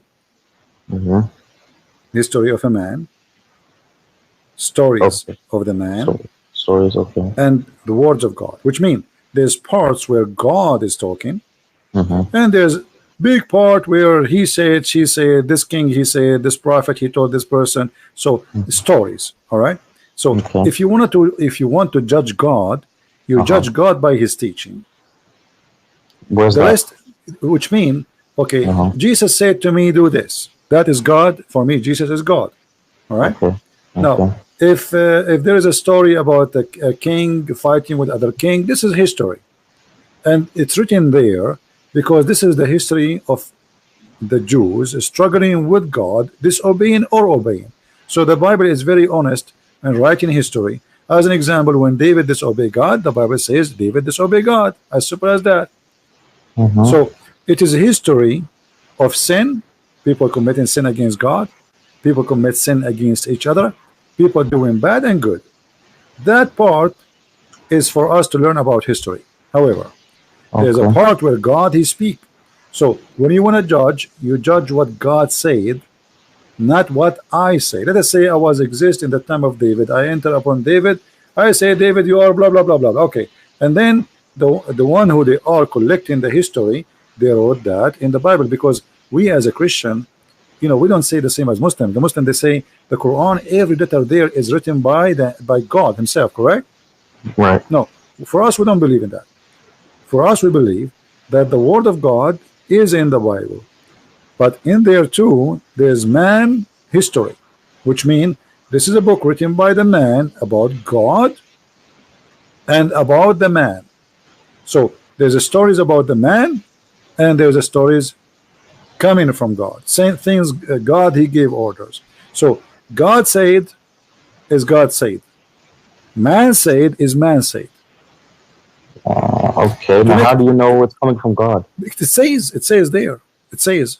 Just so because it says it's coming from God, that means it's coming from God. My friend, okay, yeah, The but Quran yeah. says it's No. You see, from God. but So you know, you can prove easy what is can be from God, what is not. Just the same. We can use the same method we use here. Like you know, the Muslims. The problem with Muslims, they have like stories of like they say to you, Samson he left he lost his power because he cut his hair. But this is not about. This is not because of his hair. This is about it's about sin. The same as Adam, he lost his eternal life because he commits sin. So he have an absolutely amazing power to live forever. He's in heaven. That power is taken from him. So all the Bible is from the beginning to the end. Even the stories, which is, you can say literally, we can take them. Those stories are spiritual stories. Even the names of the Bible are spiritual names. As an example, when we say, you can go right now, you can do this, when you have time. Check the name of every name in the Bible. You will see they are not names. Not a single one of them is a name. It's a sentence. It's a statement. It's a spiritual statement. God is with us. God is all hearing, like Ishmael, Abraham. Abraham is Abraham, the one who crossed the river, the one who crossed from the other side. Moses or Moshe is the one who survived the drowning. So there's no names in the Bible. So the Bible is very, very deep book. So what some naive people try to do, they go and read 2 words and they think this is just we learn the Bible. The Bible is not just what you think. It is very extremely deep. If you go start from the book of Genesis, go right away, and then if you read even the books of the names of the sons of Noah, you will find that all the names of the sons of Noah are speaking about Jesus. Imagine, even their names speaking about God will come down to the earth. There's 10 names, and those names all then they present the story of Christ. But when we read them, because we don't speak the language and you don't know what they mean, you think it's just a name. Yeah. So the Bible is different story. Quran is just somebody, when you've been in a school, maybe the teacher, she asks you to make something to put it like in the wall in the school, you know what I mean? Yeah. This is the Quran. It's a bunch of kids putting papers in the wall, and none of the papers connected to like it's suffering from flight of thoughts, while the Bible is extremely deep and amazing book. You can go right now and read. You see, because like when you read the let's say the Old Testament. The Old Testament is very interesting book if you like to learn about the background of man and God. But for me, I find it more interesting for me to focus in the New Testament. Why? Because that one is just to teach me things about man was, and then the Bible in the New Testament tell me about I am, me. So because I care for me, and the rest is just to give me a background, then I focus on what Jesus says to me. How we arrive, the Old Testament, all of it is about how we arrive to the stage where the Messiah, he come to us. This is the important for us as Christians. The rest is history. I don't really care if David, he have war. I don't care if I don't care. This is history. It's gone. Those people are they are dead, and God will judge them for what they did. So what I care for is Christ. He came to save me, and the rest is history. Christ came. So why do you think?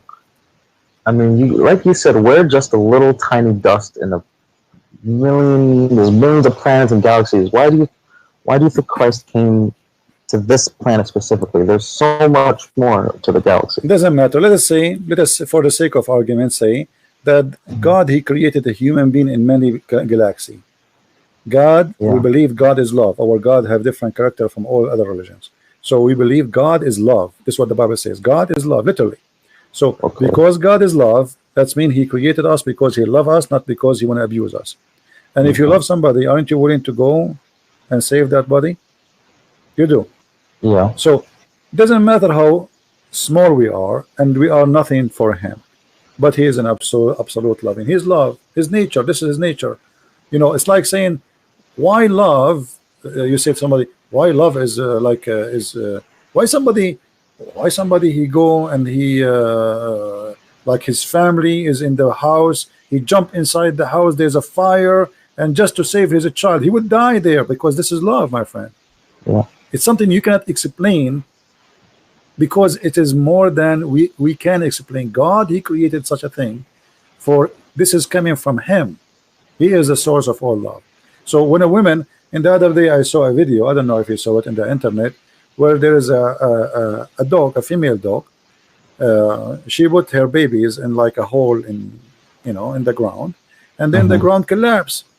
And if you see this dog, you know, they are trying to dig the ground to save the puppies, but the dog, she keep jumping in and she wanna push the you know, she is so crazy she's a dog, but yet she knew she's a mother, you know. You see how amazing it is. So you ask yourself, okay, well, she is doing that, she might die too, but she don't care. She is not thinking. She wanna go and save them. And even the rescue, they are trying to take the puppies from the ground. She is bothering them because she keep jumping. They push her away and she keep jumping. They cannot use tools to take the rocks. So this is amazing love, which is created by God. He put it inside those, we call them mothers, even if they are animals. So love cannot be explained, for it's a miracle of God, and God is a miracle. Okay. I mean, yeah, I have to, because from coming from this, you know, the Islamic point of view, I've always thought almost like Christianity is almost like its own cult. And you see, when you say cult, my friend, when you say cult, what will make a cult a cult? Cult, if the leader, he want to have sex with our wives. If the cult, he want our yes, it's about money. Cult is about money, sex. This is what it is about, you know. So did the Messiah did that? No. Did he ask her for any return? No. Did he ask for money? No. Read the whole Bible. He did not own anything. He had nothing, you know. And remember, the Messiah, even the Quran confirm, he can raise people from death. Is that true? Yeah, I mean, but imagine, my friend Dean, imagine I now today, I can raise people from death. Do you know how much power that can give me in this earth? How many kings will bow down under my feet to bring them back to life? A lot. They will give me all their kingdoms. This is amazing power. So, but yet the Messiah, he had nothing. He never asked for anything. He never asked for money. He never asked for Muhammad. He gave himself a privilege. So this is how you know the cult. The Messiah, he gave himself. He did not ask us. It's the opposite. So how do you know he raised people from the dead? or how do you know? Well, you see, we as a Christian, we witness miracles in our life every day. I know a Which lot of. ones? Give me one example. You can go search right now and see life stories. You can ask people. You wouldn't believe it, don't believe, it's up to you. But God always, He don't leave Himself without witnesses. There's tons of miracles. However, the Bible confirmed that Jesus did tons of miracles. Even Muhammad, who is a liar for me, as I believe, he confirmed that Jesus did miracles nobody can do, including even creating from the mud a bird. Which means even the enemies of Jesus, they could not deny who is Jesus. Even Satan, he could not deny who is Jesus. So the second you believe in Christ, you are a different person. And this is the biggest miracle. I know I met people who used to be terrorists and they became amazing people, peaceful, beautiful people. I know people who they used to be criminals, just because they became a Christian, they became so peaceful, so amazing. So this is a living miracle of a human being, how God, He can change you. But in Islam, the opposite. You convert to Islam, second day you want to join Mujahideen and you want to kill people. Yeah, like a police officer just 2 weeks ago, he converted to Islam. A year ago, a year after, he take a knife, he attacked the police station. Allahu Akbar. I mean, you just convert to Islam, what happened? All his life was a policeman protecting the people. He converted to Islam, he wanted to do the opposite. So, the Bible says, from their fruits you shall know them. So in order to know which one is cult, don't judge Christianity by me. I am no one. Who I am, I'm not Jesus. I'm no one. So if you want to judge Christianity to be cult or not, go and see the fruits of Jesus. Which are in the Bible. Which is in the Bible, no, which is in us. Because you see, if I am a person who follows Jesus, look what Jesus says to me. If I practice what Jesus said, Jesus said, never lie. Either you say yay, yay, or nay, nay, which means you don't even take an oath. So lies is gone. Jesus says, love your enemy, bless those who curse you. Huh? Okay. Imagine, Dean, if all the world practice just one sentence of Jesus. Just this one sentence. Forget about the whole book. Love your enemy. What do you think will happen in this earth? It'll be better. What? There's going to be heaven. Yeah. Right? We will not need weapon. We will not need army. Do you know how much we spend money on in stupid war machines? Most of our, even poor countries, they spend most of their budget in war machines. Their people are dying, but yet they are spending trillions of dollars in buying rusty steel. So a human being life can change if we follow Jesus. Jesus can change you, my friend. Love your enemy. But the Bible, I mean, he doesn't just say love thy enemy. There's the Bible also condones slavery. God, no, that's not true, my friend. That's not true. You see, this is all is wrong understanding. You see, the Jews, they live by the law, eye for an eye. So, which means the Messiah, he says, don't do evil. Don't do evil. Don't be like them. So when he says, if somebody slam your right cheek, give him the other one. And it says clearly, don't do evil as they do. So the Old Testament, it's about people who want to survive. The Jews, you see, if we want to be honest about what happened, we cannot judge the Jews who lived 3,000-4,000 years ago by what's happening today. At that time, the Jews, they've been taken for hundreds of years as slaves, the whole nation.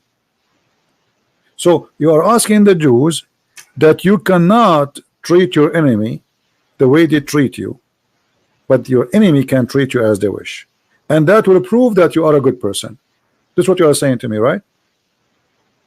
So I can come to Dean, I can take his wife, I can take him as a slave, and this Dean, he's a good guy. So what he will do, his job is to let me do it. This is what you are saying, right? Yeah, but this is not real. This is not, this is like just a fantasy of philosophy. Those people, they are real people who live in a certain time, and the time is extremely harsh, extremely bad, and they have to survive. You heard that the Jews, they've been enslaved by the Assyrian, correct?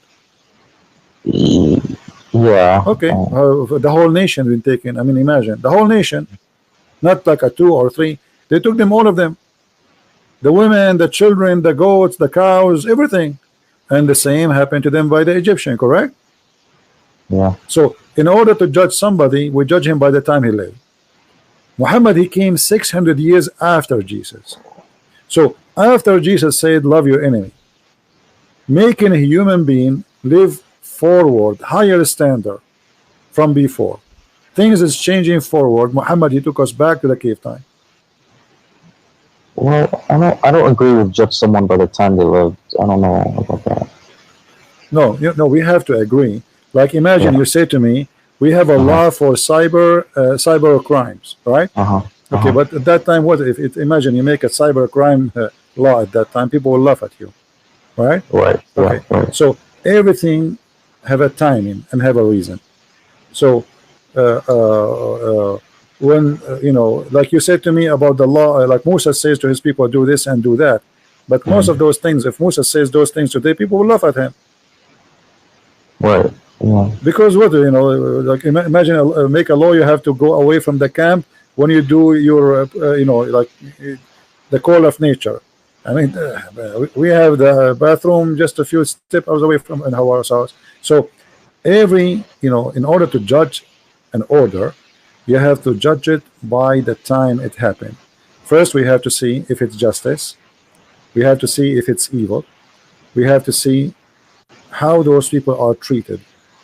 Those people, they have a very savage life, surrounded by savage, surrounded by people believe in slavery, surrounded by people who don't believe in God, surrounded by people believe in killing and kidnapping and taking your money. This is what they have around them. It's like those movies. If you see those movies, fantasy movies, like they show you crazy people, they have very weird hair and they have trucks and guns and they chase each other and they kidnap them and they put them, make them as slaves. Those fiction movies. This is exactly what was happening at that time. Ugly, very ugly life. You are not sure if tomorrow will come and you are free. This is the situation. Your neighbor tribe can attack you and take you as a slave, and that's it. You lost your freedom. So slavery. So the slavery was okay back then. It's not. It's okay. This is what people. This is the evil of the people. They are doing to each other. So let me show you something from the Quran. You see, Muhammad, because he associated himself with the Jews a lot. So Muhammad, he understood the law of Moses very wrong. Look what he says in the Quran. Look with me in the screen. Muhammad here is trying to be a Jew. But he tried, but he got himself busted. Oh, who you believe, retaliation is prescribed for you in the matter of a murder. So this is a matter of what? Murder. Yeah. Okay. The free man for the free man. Yeah. And the slave for the slave. And the female for the female. But this is not what eye for an eye is. Eye for an eye. If you kill my wife, I don't go and kill your wife. I kill the one who killed my wife. This is eye for an eye. You know what I mean? Yeah. If you kill my slave, I don't go and kill your slave. Because the slave did not do anything. Why do I want to kill him? The free man for the free man, and the slave for the slave, and the free man for the free.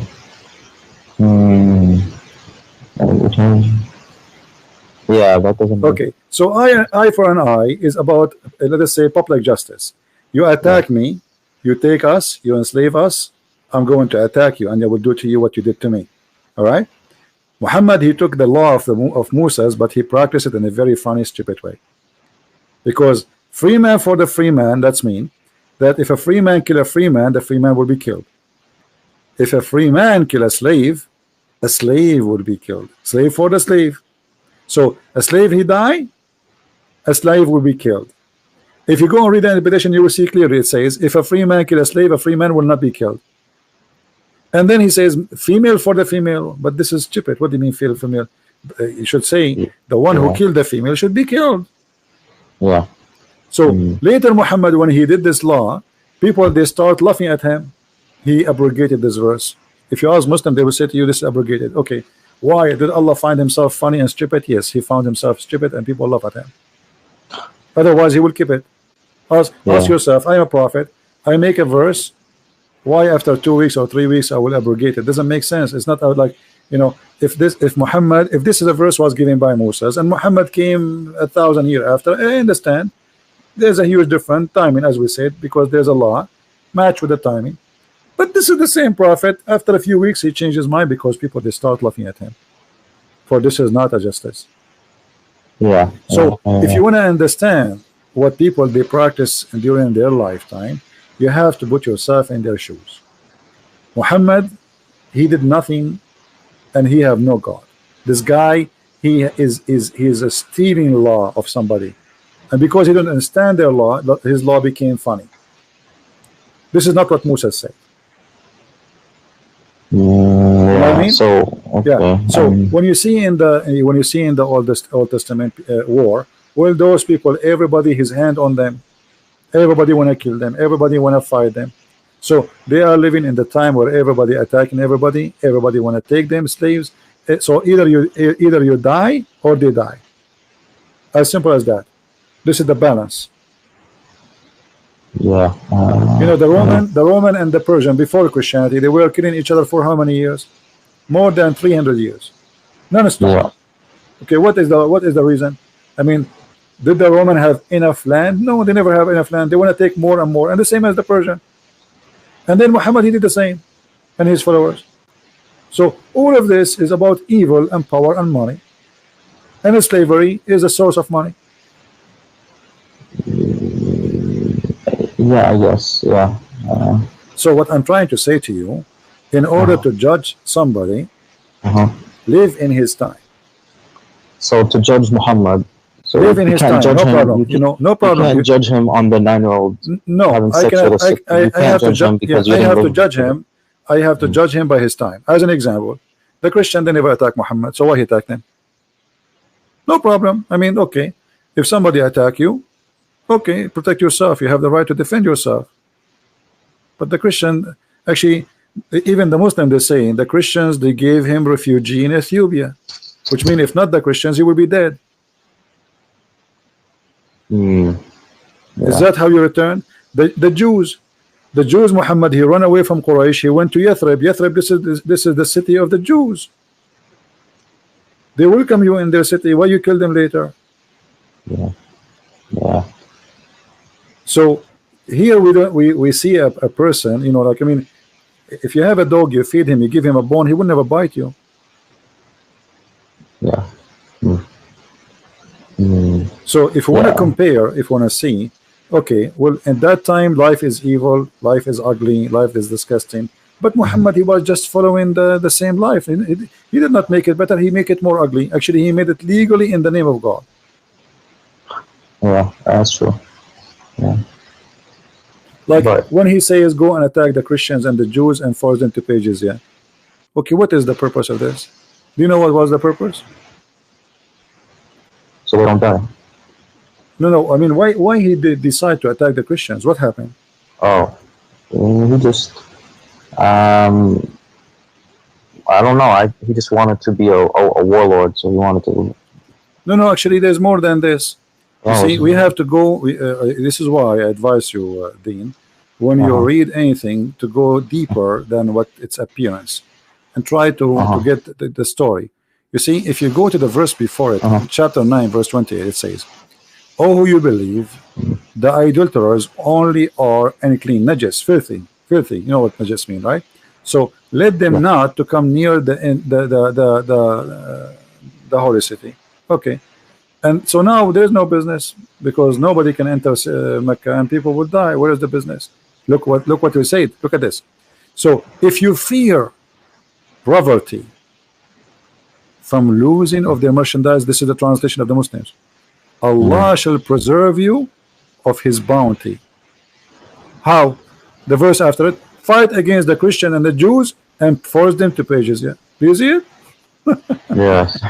So it was a clear theft. It was. He made an order, and now he cannot take it back. He said that those are clean, don't let them come here. People, they start complaining, how we will live?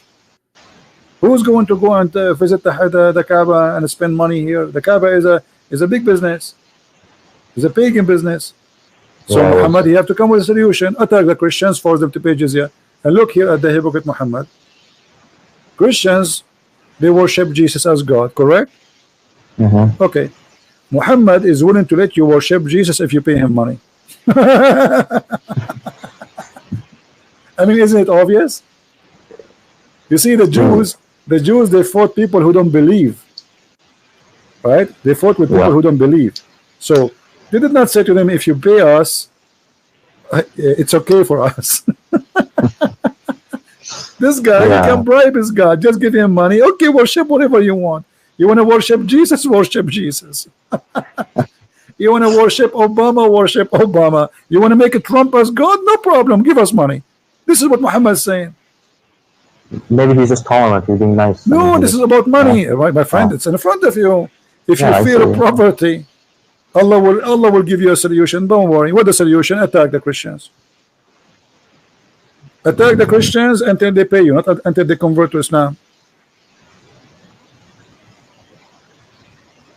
Actually, during the time of the Caliphate, there's some Christian villages in Egypt. They send letters to the Caliphate through the Muslims, saying that those villages, they want to convert to Islam because they don't have money to pay jizya. The Caliphate refused. He said, if we make everybody convert, who is going to pay us? Yeah. You know? Yeah. Okay, Christian friends. Thank you for this. This was good. Yeah. So, but did you decide to leave Islam at least? It's I didn't completely decide, but it's almost there. Almost there. Okay. You're fun, my friend. Okay. All right. Thank you. Are you shy to say I'm out of Islam? Is that the reason? Are you like? Do you fear people? No. Do you fear anyone? Of course, yeah. It feels weird, but if I completely leave Islam, it makes me doubt if there's even a God in the first place. Which is, my friend, it's better to doubt a God from worshiping a false God. No problem. Who said that it's wrong to doubt that is a God or not? Actually, a great believer is the one first he question if God exists or not, and then you come to a conclusion, and that conclusion will lead you to enter decision, and then the decision will become after thinking, not being blind. You know what I mean? So nothing wrong. Me myself, who said that I'm born as a believer? That's silly and that's stupid.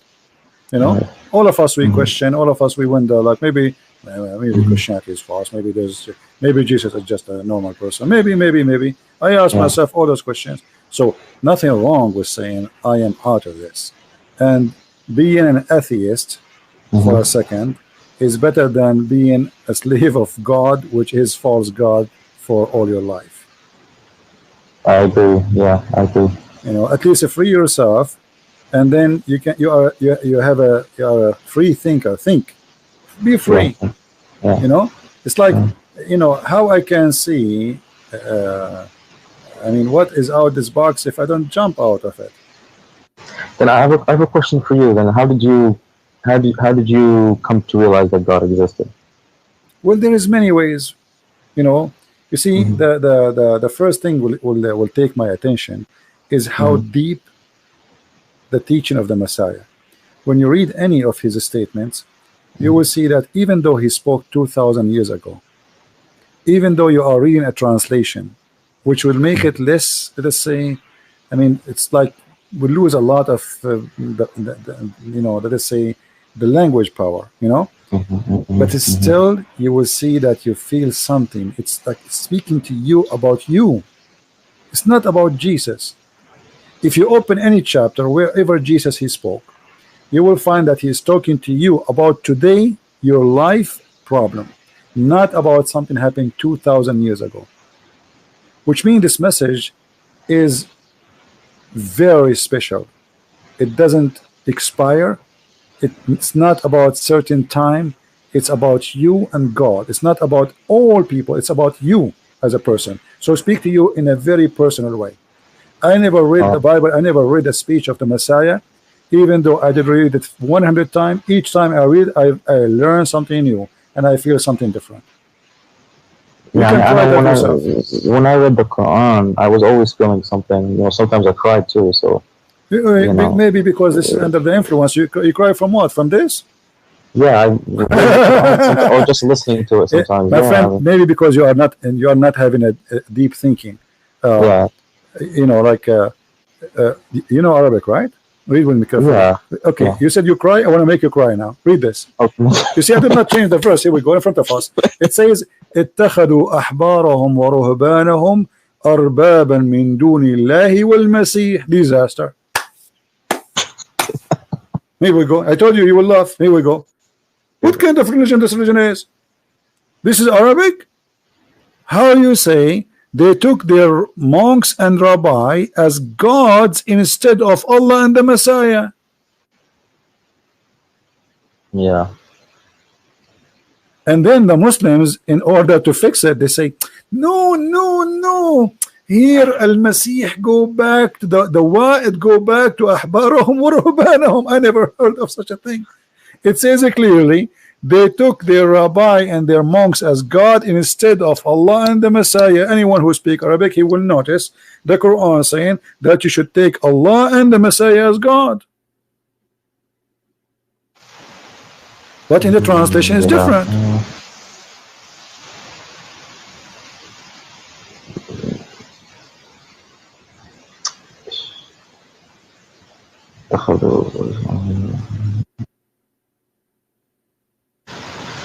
Yeah, I don't know. I have to look into that. But this is what it says in Arabic, correct? I'm not making things up. Yeah, I no, yeah. Okay, Yeah, so in the translation, they fabricated, they changed everything, and they tried to say, oh no, here Al-Masih, he is saying they took their rabbi and their monks and the Masih instead of Allah, but it doesn't say that. Arabic is so clear. Yeah. You know, and what the verse is saying that the Masih and Allah is one God. Okay. All right. So when you say to me you used to read the Quran and cry, I think you were maybe cutting some onion, my friend. Not even me reading it, just listening to it. You know, they say the poetry. Let me tell you, like you see, singing, this is the influence of a nice voice, singing something. If you bring the same guy, he's saying, do you know the story of this guy, what his name, the Sheikh who made the chapter, it's called the chapter of At-Tufaha? No. Yeah, there's a very famous scholar, Muslim Sheikh, Saudi. So they have a conference. Let me see, maybe I can find it for you on YouTube. Hold on. So you know, they want to show them how powerful the Quran is. So he said, who is here volunteer to come to the stage? And you know, a French guy, he came, he don't speak Arabic. So they said to him, the Sheikh now is going to recite to you two things, and he will sing them in the same way. You tell us which one touch your heart, you know. And the Sheikh, I will find you that. The Sheikh, he recite two chapter. One of them he fabricated. It's about the apple. All right, and the other one is the Quran. And then he asked him, which one touch your heart more? The French guy, he said the chapter of the apple. Here we go. Do you see it in the screen? Search for it. الشيخ العريفي يقرأ سورة التفاح. And this is the guy. Here we go. This is the French guy in the stage. It was a horrible. The guy, he said, okay, listen again. I will repeat it for you again. I don't see. Well, I don't. No, I don't see it yet on your screen. Hopefully, someone can put it in the chat so I can. Oh, okay. الشيخ العريفي يقرأ سورة التفاح. Yeah, and this is the French guy. Al-Arifi is very famous person, you know. So, and this is the French guy, and the guy here is the translator, and this is Al-Arifi. So he was saying to him, okay, I will recite for you a chapter, two chapters. One is a true Quran and one is a fake Quran. You tell me which one touched your heart. Al-Arifi, he really did a good job. He sang a chapter which is fabricated. It's called At-Tufah. Hassan singing about At-Tufah, whatever, made it exactly look like Quran, sound like the Quran. So the guy, that's haram. You can't Well, he want to show them, my friend. He want to show them how he will make him cry. Even the guy he do not know which one is Quran. The Quran will touch your heart right away. The guy he chose the apple chapter. And this is very embarrassing and very stupid of them. You know, in the beginning I thought maybe they get this guy, maybe like, you know, he's one of them. You know what I mean? Like, okay, he will go on the stage and he will say, I chose this one. But looked like it was honest. Honest try, but it was honest, and this is why they will never do it again. Here we go. This is the link. I will post it here. I wish I can play it because people will die laughing from the singing. And the guy, if you hear his singing, he make it look like Quran, really. You know, I mean, the guy, he really did a very good job. So anyone who don't understand the Quran, if you sing anything sound like Quran, and this guy, because he's a sheikh, he knew exactly how to make any sentence sound like the Quran by singing it. You know what? I'm going to give you the link so you can watch it and you can love it.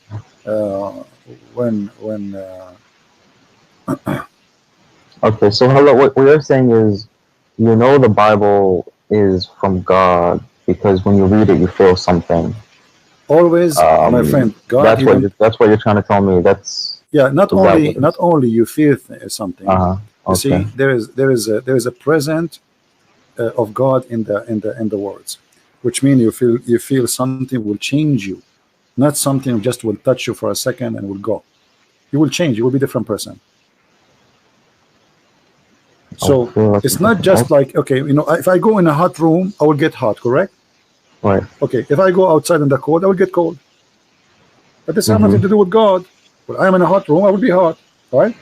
But if you are really a person who adopt what you just learned, that will change you. It's not about now I'm crying. It's not about I feel something. It's about I will be a different person. This is why we Christian, I don't know if you heard this term, that we say we are born again. Yeah. So with the Messiah, we will be reborn again. Is that physically reborn? It is more than physically reborn. It's about me being a new person by Christ. So me yesterday, I when I was a kid, I don't know how age is yours. When I was young, if I see a person look at me, I want to fight. If I see a fight in the end of the street, I run there just to join. You know, I used to be a totally different person. Just tell me a fight, I will be there right away in 2 seconds. Don't tell me why. Don't tell me what the reason. You know, I remember once there's the one guy fighting two guys, so I took the side of the one guy because it's not fair. So I took the side, and then we finished the fight. The other two guys, they ran away, and then the guy, he says to me, "So do I know you?" I said, "No." Do I know you? I said, "No, you don't know me. I do not need to know you. Why I need to know you anyway?" So he said, "Why you joined the fight then? Look what happened to your shirt." I said, well, none of your business. Just go. Otherwise, I will fight with you too. So I saw that the guy, he's alone, and he's not equal to them. He is a little bit short, and they are taking advantage of him. So I joined the fight of the guy who is weak, and I believe this is the right thing to do. But I used to be a different person since I became, you know, in touch with the Messiah. I like, let us say, the process of a changing continue. It's not just something would happen in a second. It's going to be a process. It's like a train going in the right direction. Okay. All right. Thank you, Christian Prince. All right, I have to go. All right, my friend. Take care. Okay, you too. Bye.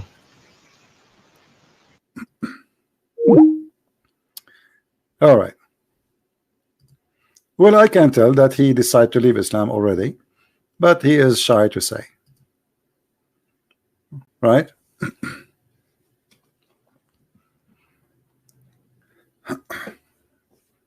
And maybe next time we will produce the chapter. It's called the chapter of the tufaha, which means the chapter of the apple. This is the link, by the way. If somebody can translate to many languages, that would be funny.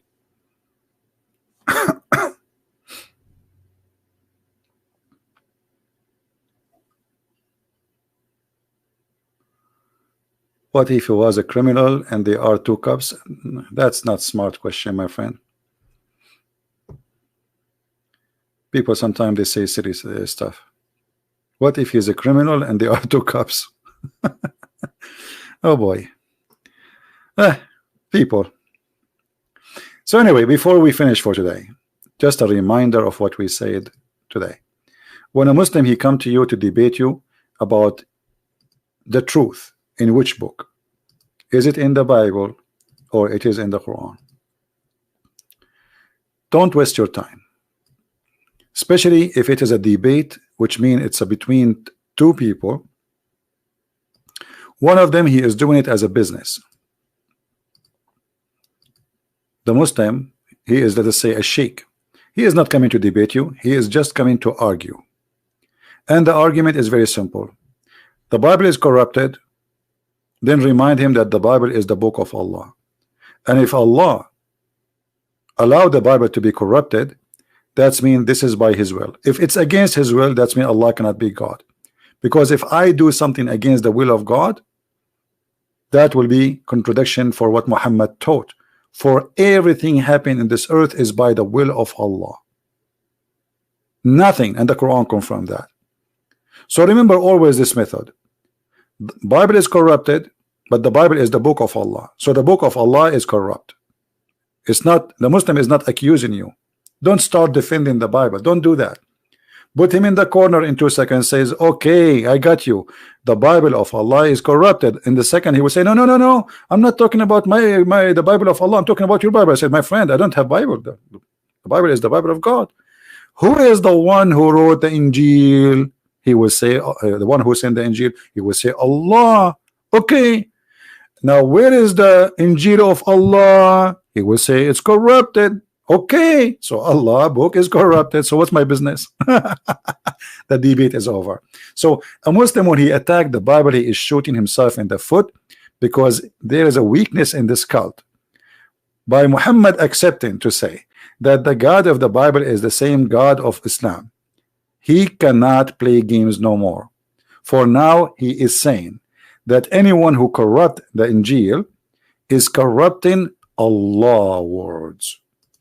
And if a human can do that to Allah words, that's mean Allah words are not protected by Almighty God, which mean Allah is not Almighty God. He is Almighty Fufu.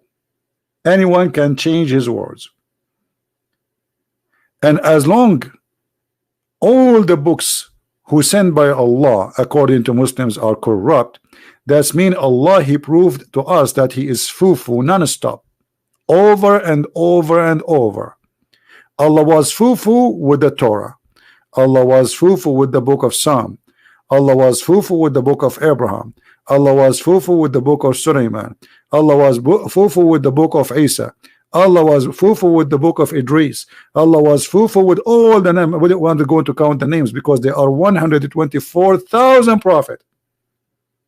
All their books Allah could not protect, which means Allah was 123,990 times Fufu. And now the Muslim, they try to present to us that Fufu was a hero. So imagine you go in the stage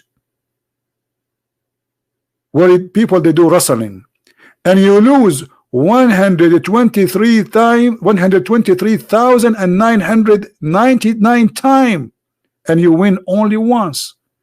You are the hero. This is the logic of Muhammadan. Allah lost 123,999 times. He could not protect his books. He was able to protect one book, and even then we find there is tons of hadith proving that the Quran, which the Muslim claiming to be protected, is not protected. Starting from the Muslim saying that the Quran sent in order, which is not what they have today in their hand.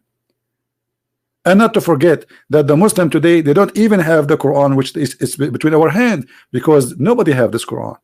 This is according to recitation of recitation of recitation of recitation of recitation of Muhammad, which he supposedly got from Allah, but nobody saw Allah. There's no witnesses. In Islam, to prove adultery, you need 4 witnesses. How about to prove a prophet? In Islam, you have to have 4 witnesses, and they have to see the private part of the man going inside the private part of the woman, which means if a man is naked and she is naked and they are on the top of each other, that is not adultery in Islam. You have to see the private part going in and out. So how come in adultery we need 4 witnesses? When it's come to a prophet, he claimed to be a prophet of God, there is 0 witnesses. And I don't want to forget to mention that Muhammad, not only he don't have witnesses, he himself is not qualified to be a witness. Why? Because you remember the hadith where it says, the Muslim, they claim that Muhammad, he was bewitched. Bewitched mean he was under the control of the devil, and he began to imagine that he had done a thing, but in fact he did not. So how we can trust Muhammad that he saw anything? This guy is obviously, if we accept that he was bewitched, that is horrible. If we accept he have a mental illness, that is still a big problem, because then how we can trust that he saw anything?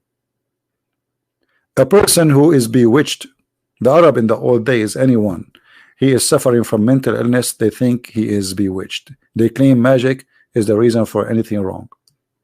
Even if somebody get normal sick, they think it is somebody, he made a magic for him.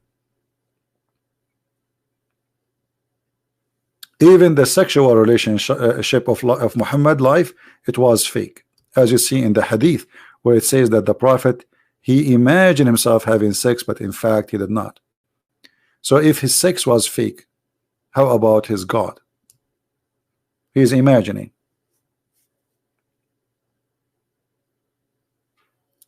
If you take this guy to the court and you say, I have a guy, he's a witness in the crime, his name is Muhammad, and then the judge or the other lawyer, he says, sir, you cannot accept this witness. The judge will say, why? He says, I have here in the file that this person, he continued for such and such period imagining things, and he was bewitched. The judge will refuse this witness immediately. Do you understand? And imagine this is all in Islamic source, which is authentic. So if the authentic source, which is filtered and made in purpose to make Muhammad look like a prophet, those books are designed to say Muhammad is a prophet, not to say the opposite. If the book which is made to make Muhammad a prophet saying this, so what about the books who is saying or made to say Muhammad is not a prophet? What they will say? So Muhammad is not qualified to be a prophet, and the proof all over you. Stupid stories in the Quran, stupid fiction stories, superstition, flying carpet, ants, genies, whatever, crazy stuff. Sunset in murky water. The sperm is coming from the backbone of the man. The women have a sperm coming from her ribs. Crazy stuff. So how we can believe Muhammad is a prophet? Anyway, I'm happy that Mr. Dean, he called us, and I can tell he is out of Islam, even though he did not say so yet. And I welcome him again to call me anytime. If somebody told him anything I said to him is not true, please feel free to call me, and you will see that we will never share with a Muslim something is not true, because always you can call me back and you can get me busted, and that will be very embarrassing. Everything I say, you see, like we have this video. I encourage our friend Dean, who called me, download the video and check everything we say to you one by one. Check the tafsir, check the interpretation, check Ibn Kathir, check Al-Qurtubi, check Al-Jalalain, and read by yourself and come back to me, my friend, and you will see we are not lying to you. I want to say thank you all for being here. Don't forget, guys, to subscribe to this channel. How many of you subscribe here?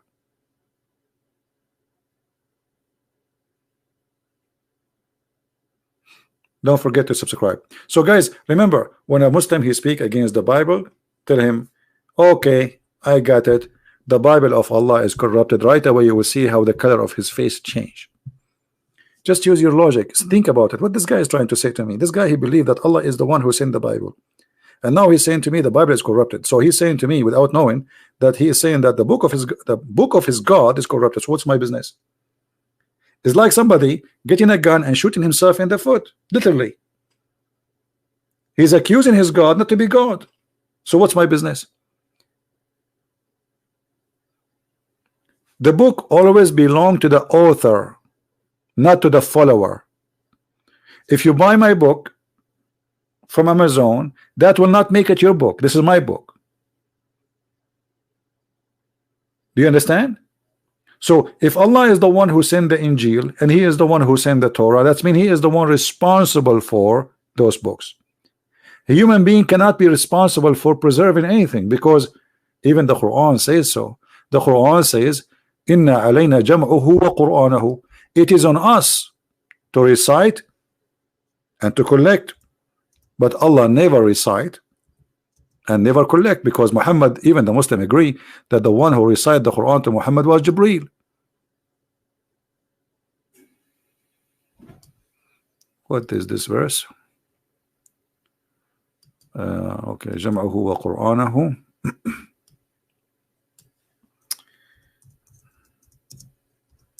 And the one who collected the Quran according to Muhammad, it was Uthman. So what does Allah promise? See, this is a chapter 75, verse number 16. It is upon us to recite the Quran and to put the Quran together. Who is talking? Allah. Is Uthman is Allah? No. Even Uthman, he burned many Quran during his lifetime. If the Quran is a one book, why he burned the rest? Obviously there's a lot of differences. The first ever human being who burned Quran, it was Muslims. The Caliphate exactly. And the Quran say clearly, the only one will collect the Quran is Allah. Look what Muhammad is saying. Allah, he did collect the Quran through mankind. But this is what the verse saying. If the verse want to say, I will collect it by you, then he will say that. He says, Inna alayna, it's on us. And by the way, what do you mean by a human being? Even your story says that the Sahaba, they die and a lot of Quran is missing. Aisha, she says Al-Ahzab used to be equal to Al-Baqarah, which means more than 200 verses are missing in one chapter. Where is it? What do you mean? Where preserved? Can you recite for me the chapter of a breastfeeding? Here we go, I'm listening. Can you type it for us? Type for me the chapter of breastfeeding for adult. Type it, as long as it's preserved.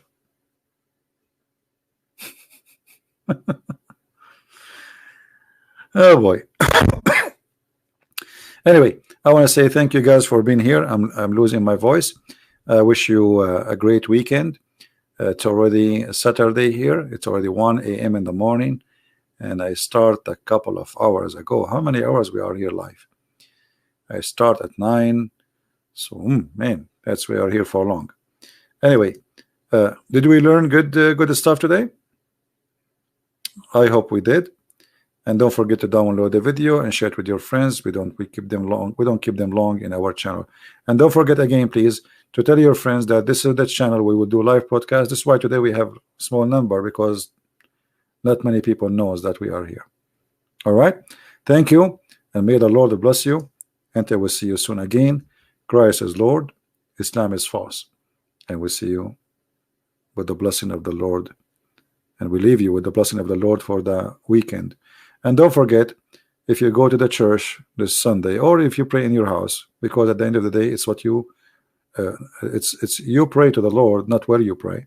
The Lord, he says, go to your closet and pray alone. You know, it's not about praying in front of the crowd. It's about being a person who says something from your heart. Pray for our friend Mr. Dean, so he will see the truth, and the truth will set him free.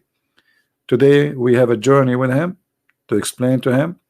Still, he need to be touched by heart. He need to see the truth, and I pray, and I hope you pray with me, that Dean is going to see the truth and will come to Christ soon.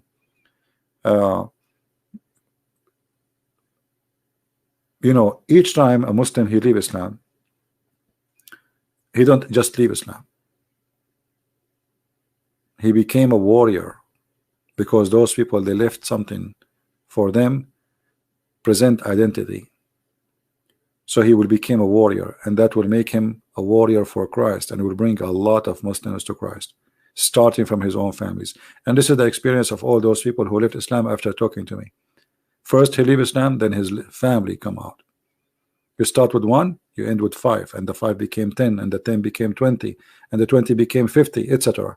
Because then they will become warriors for Christ in peace, in love, not by doing jihad and killing. So we pray for our friend to see the truth, and the truth will set him free. And we pray that all of you will have a peaceful weekend, beautiful time with your family, and enjoy the cold which I have here, which is snow. Christ is Lord, Islam is false. And see you soon.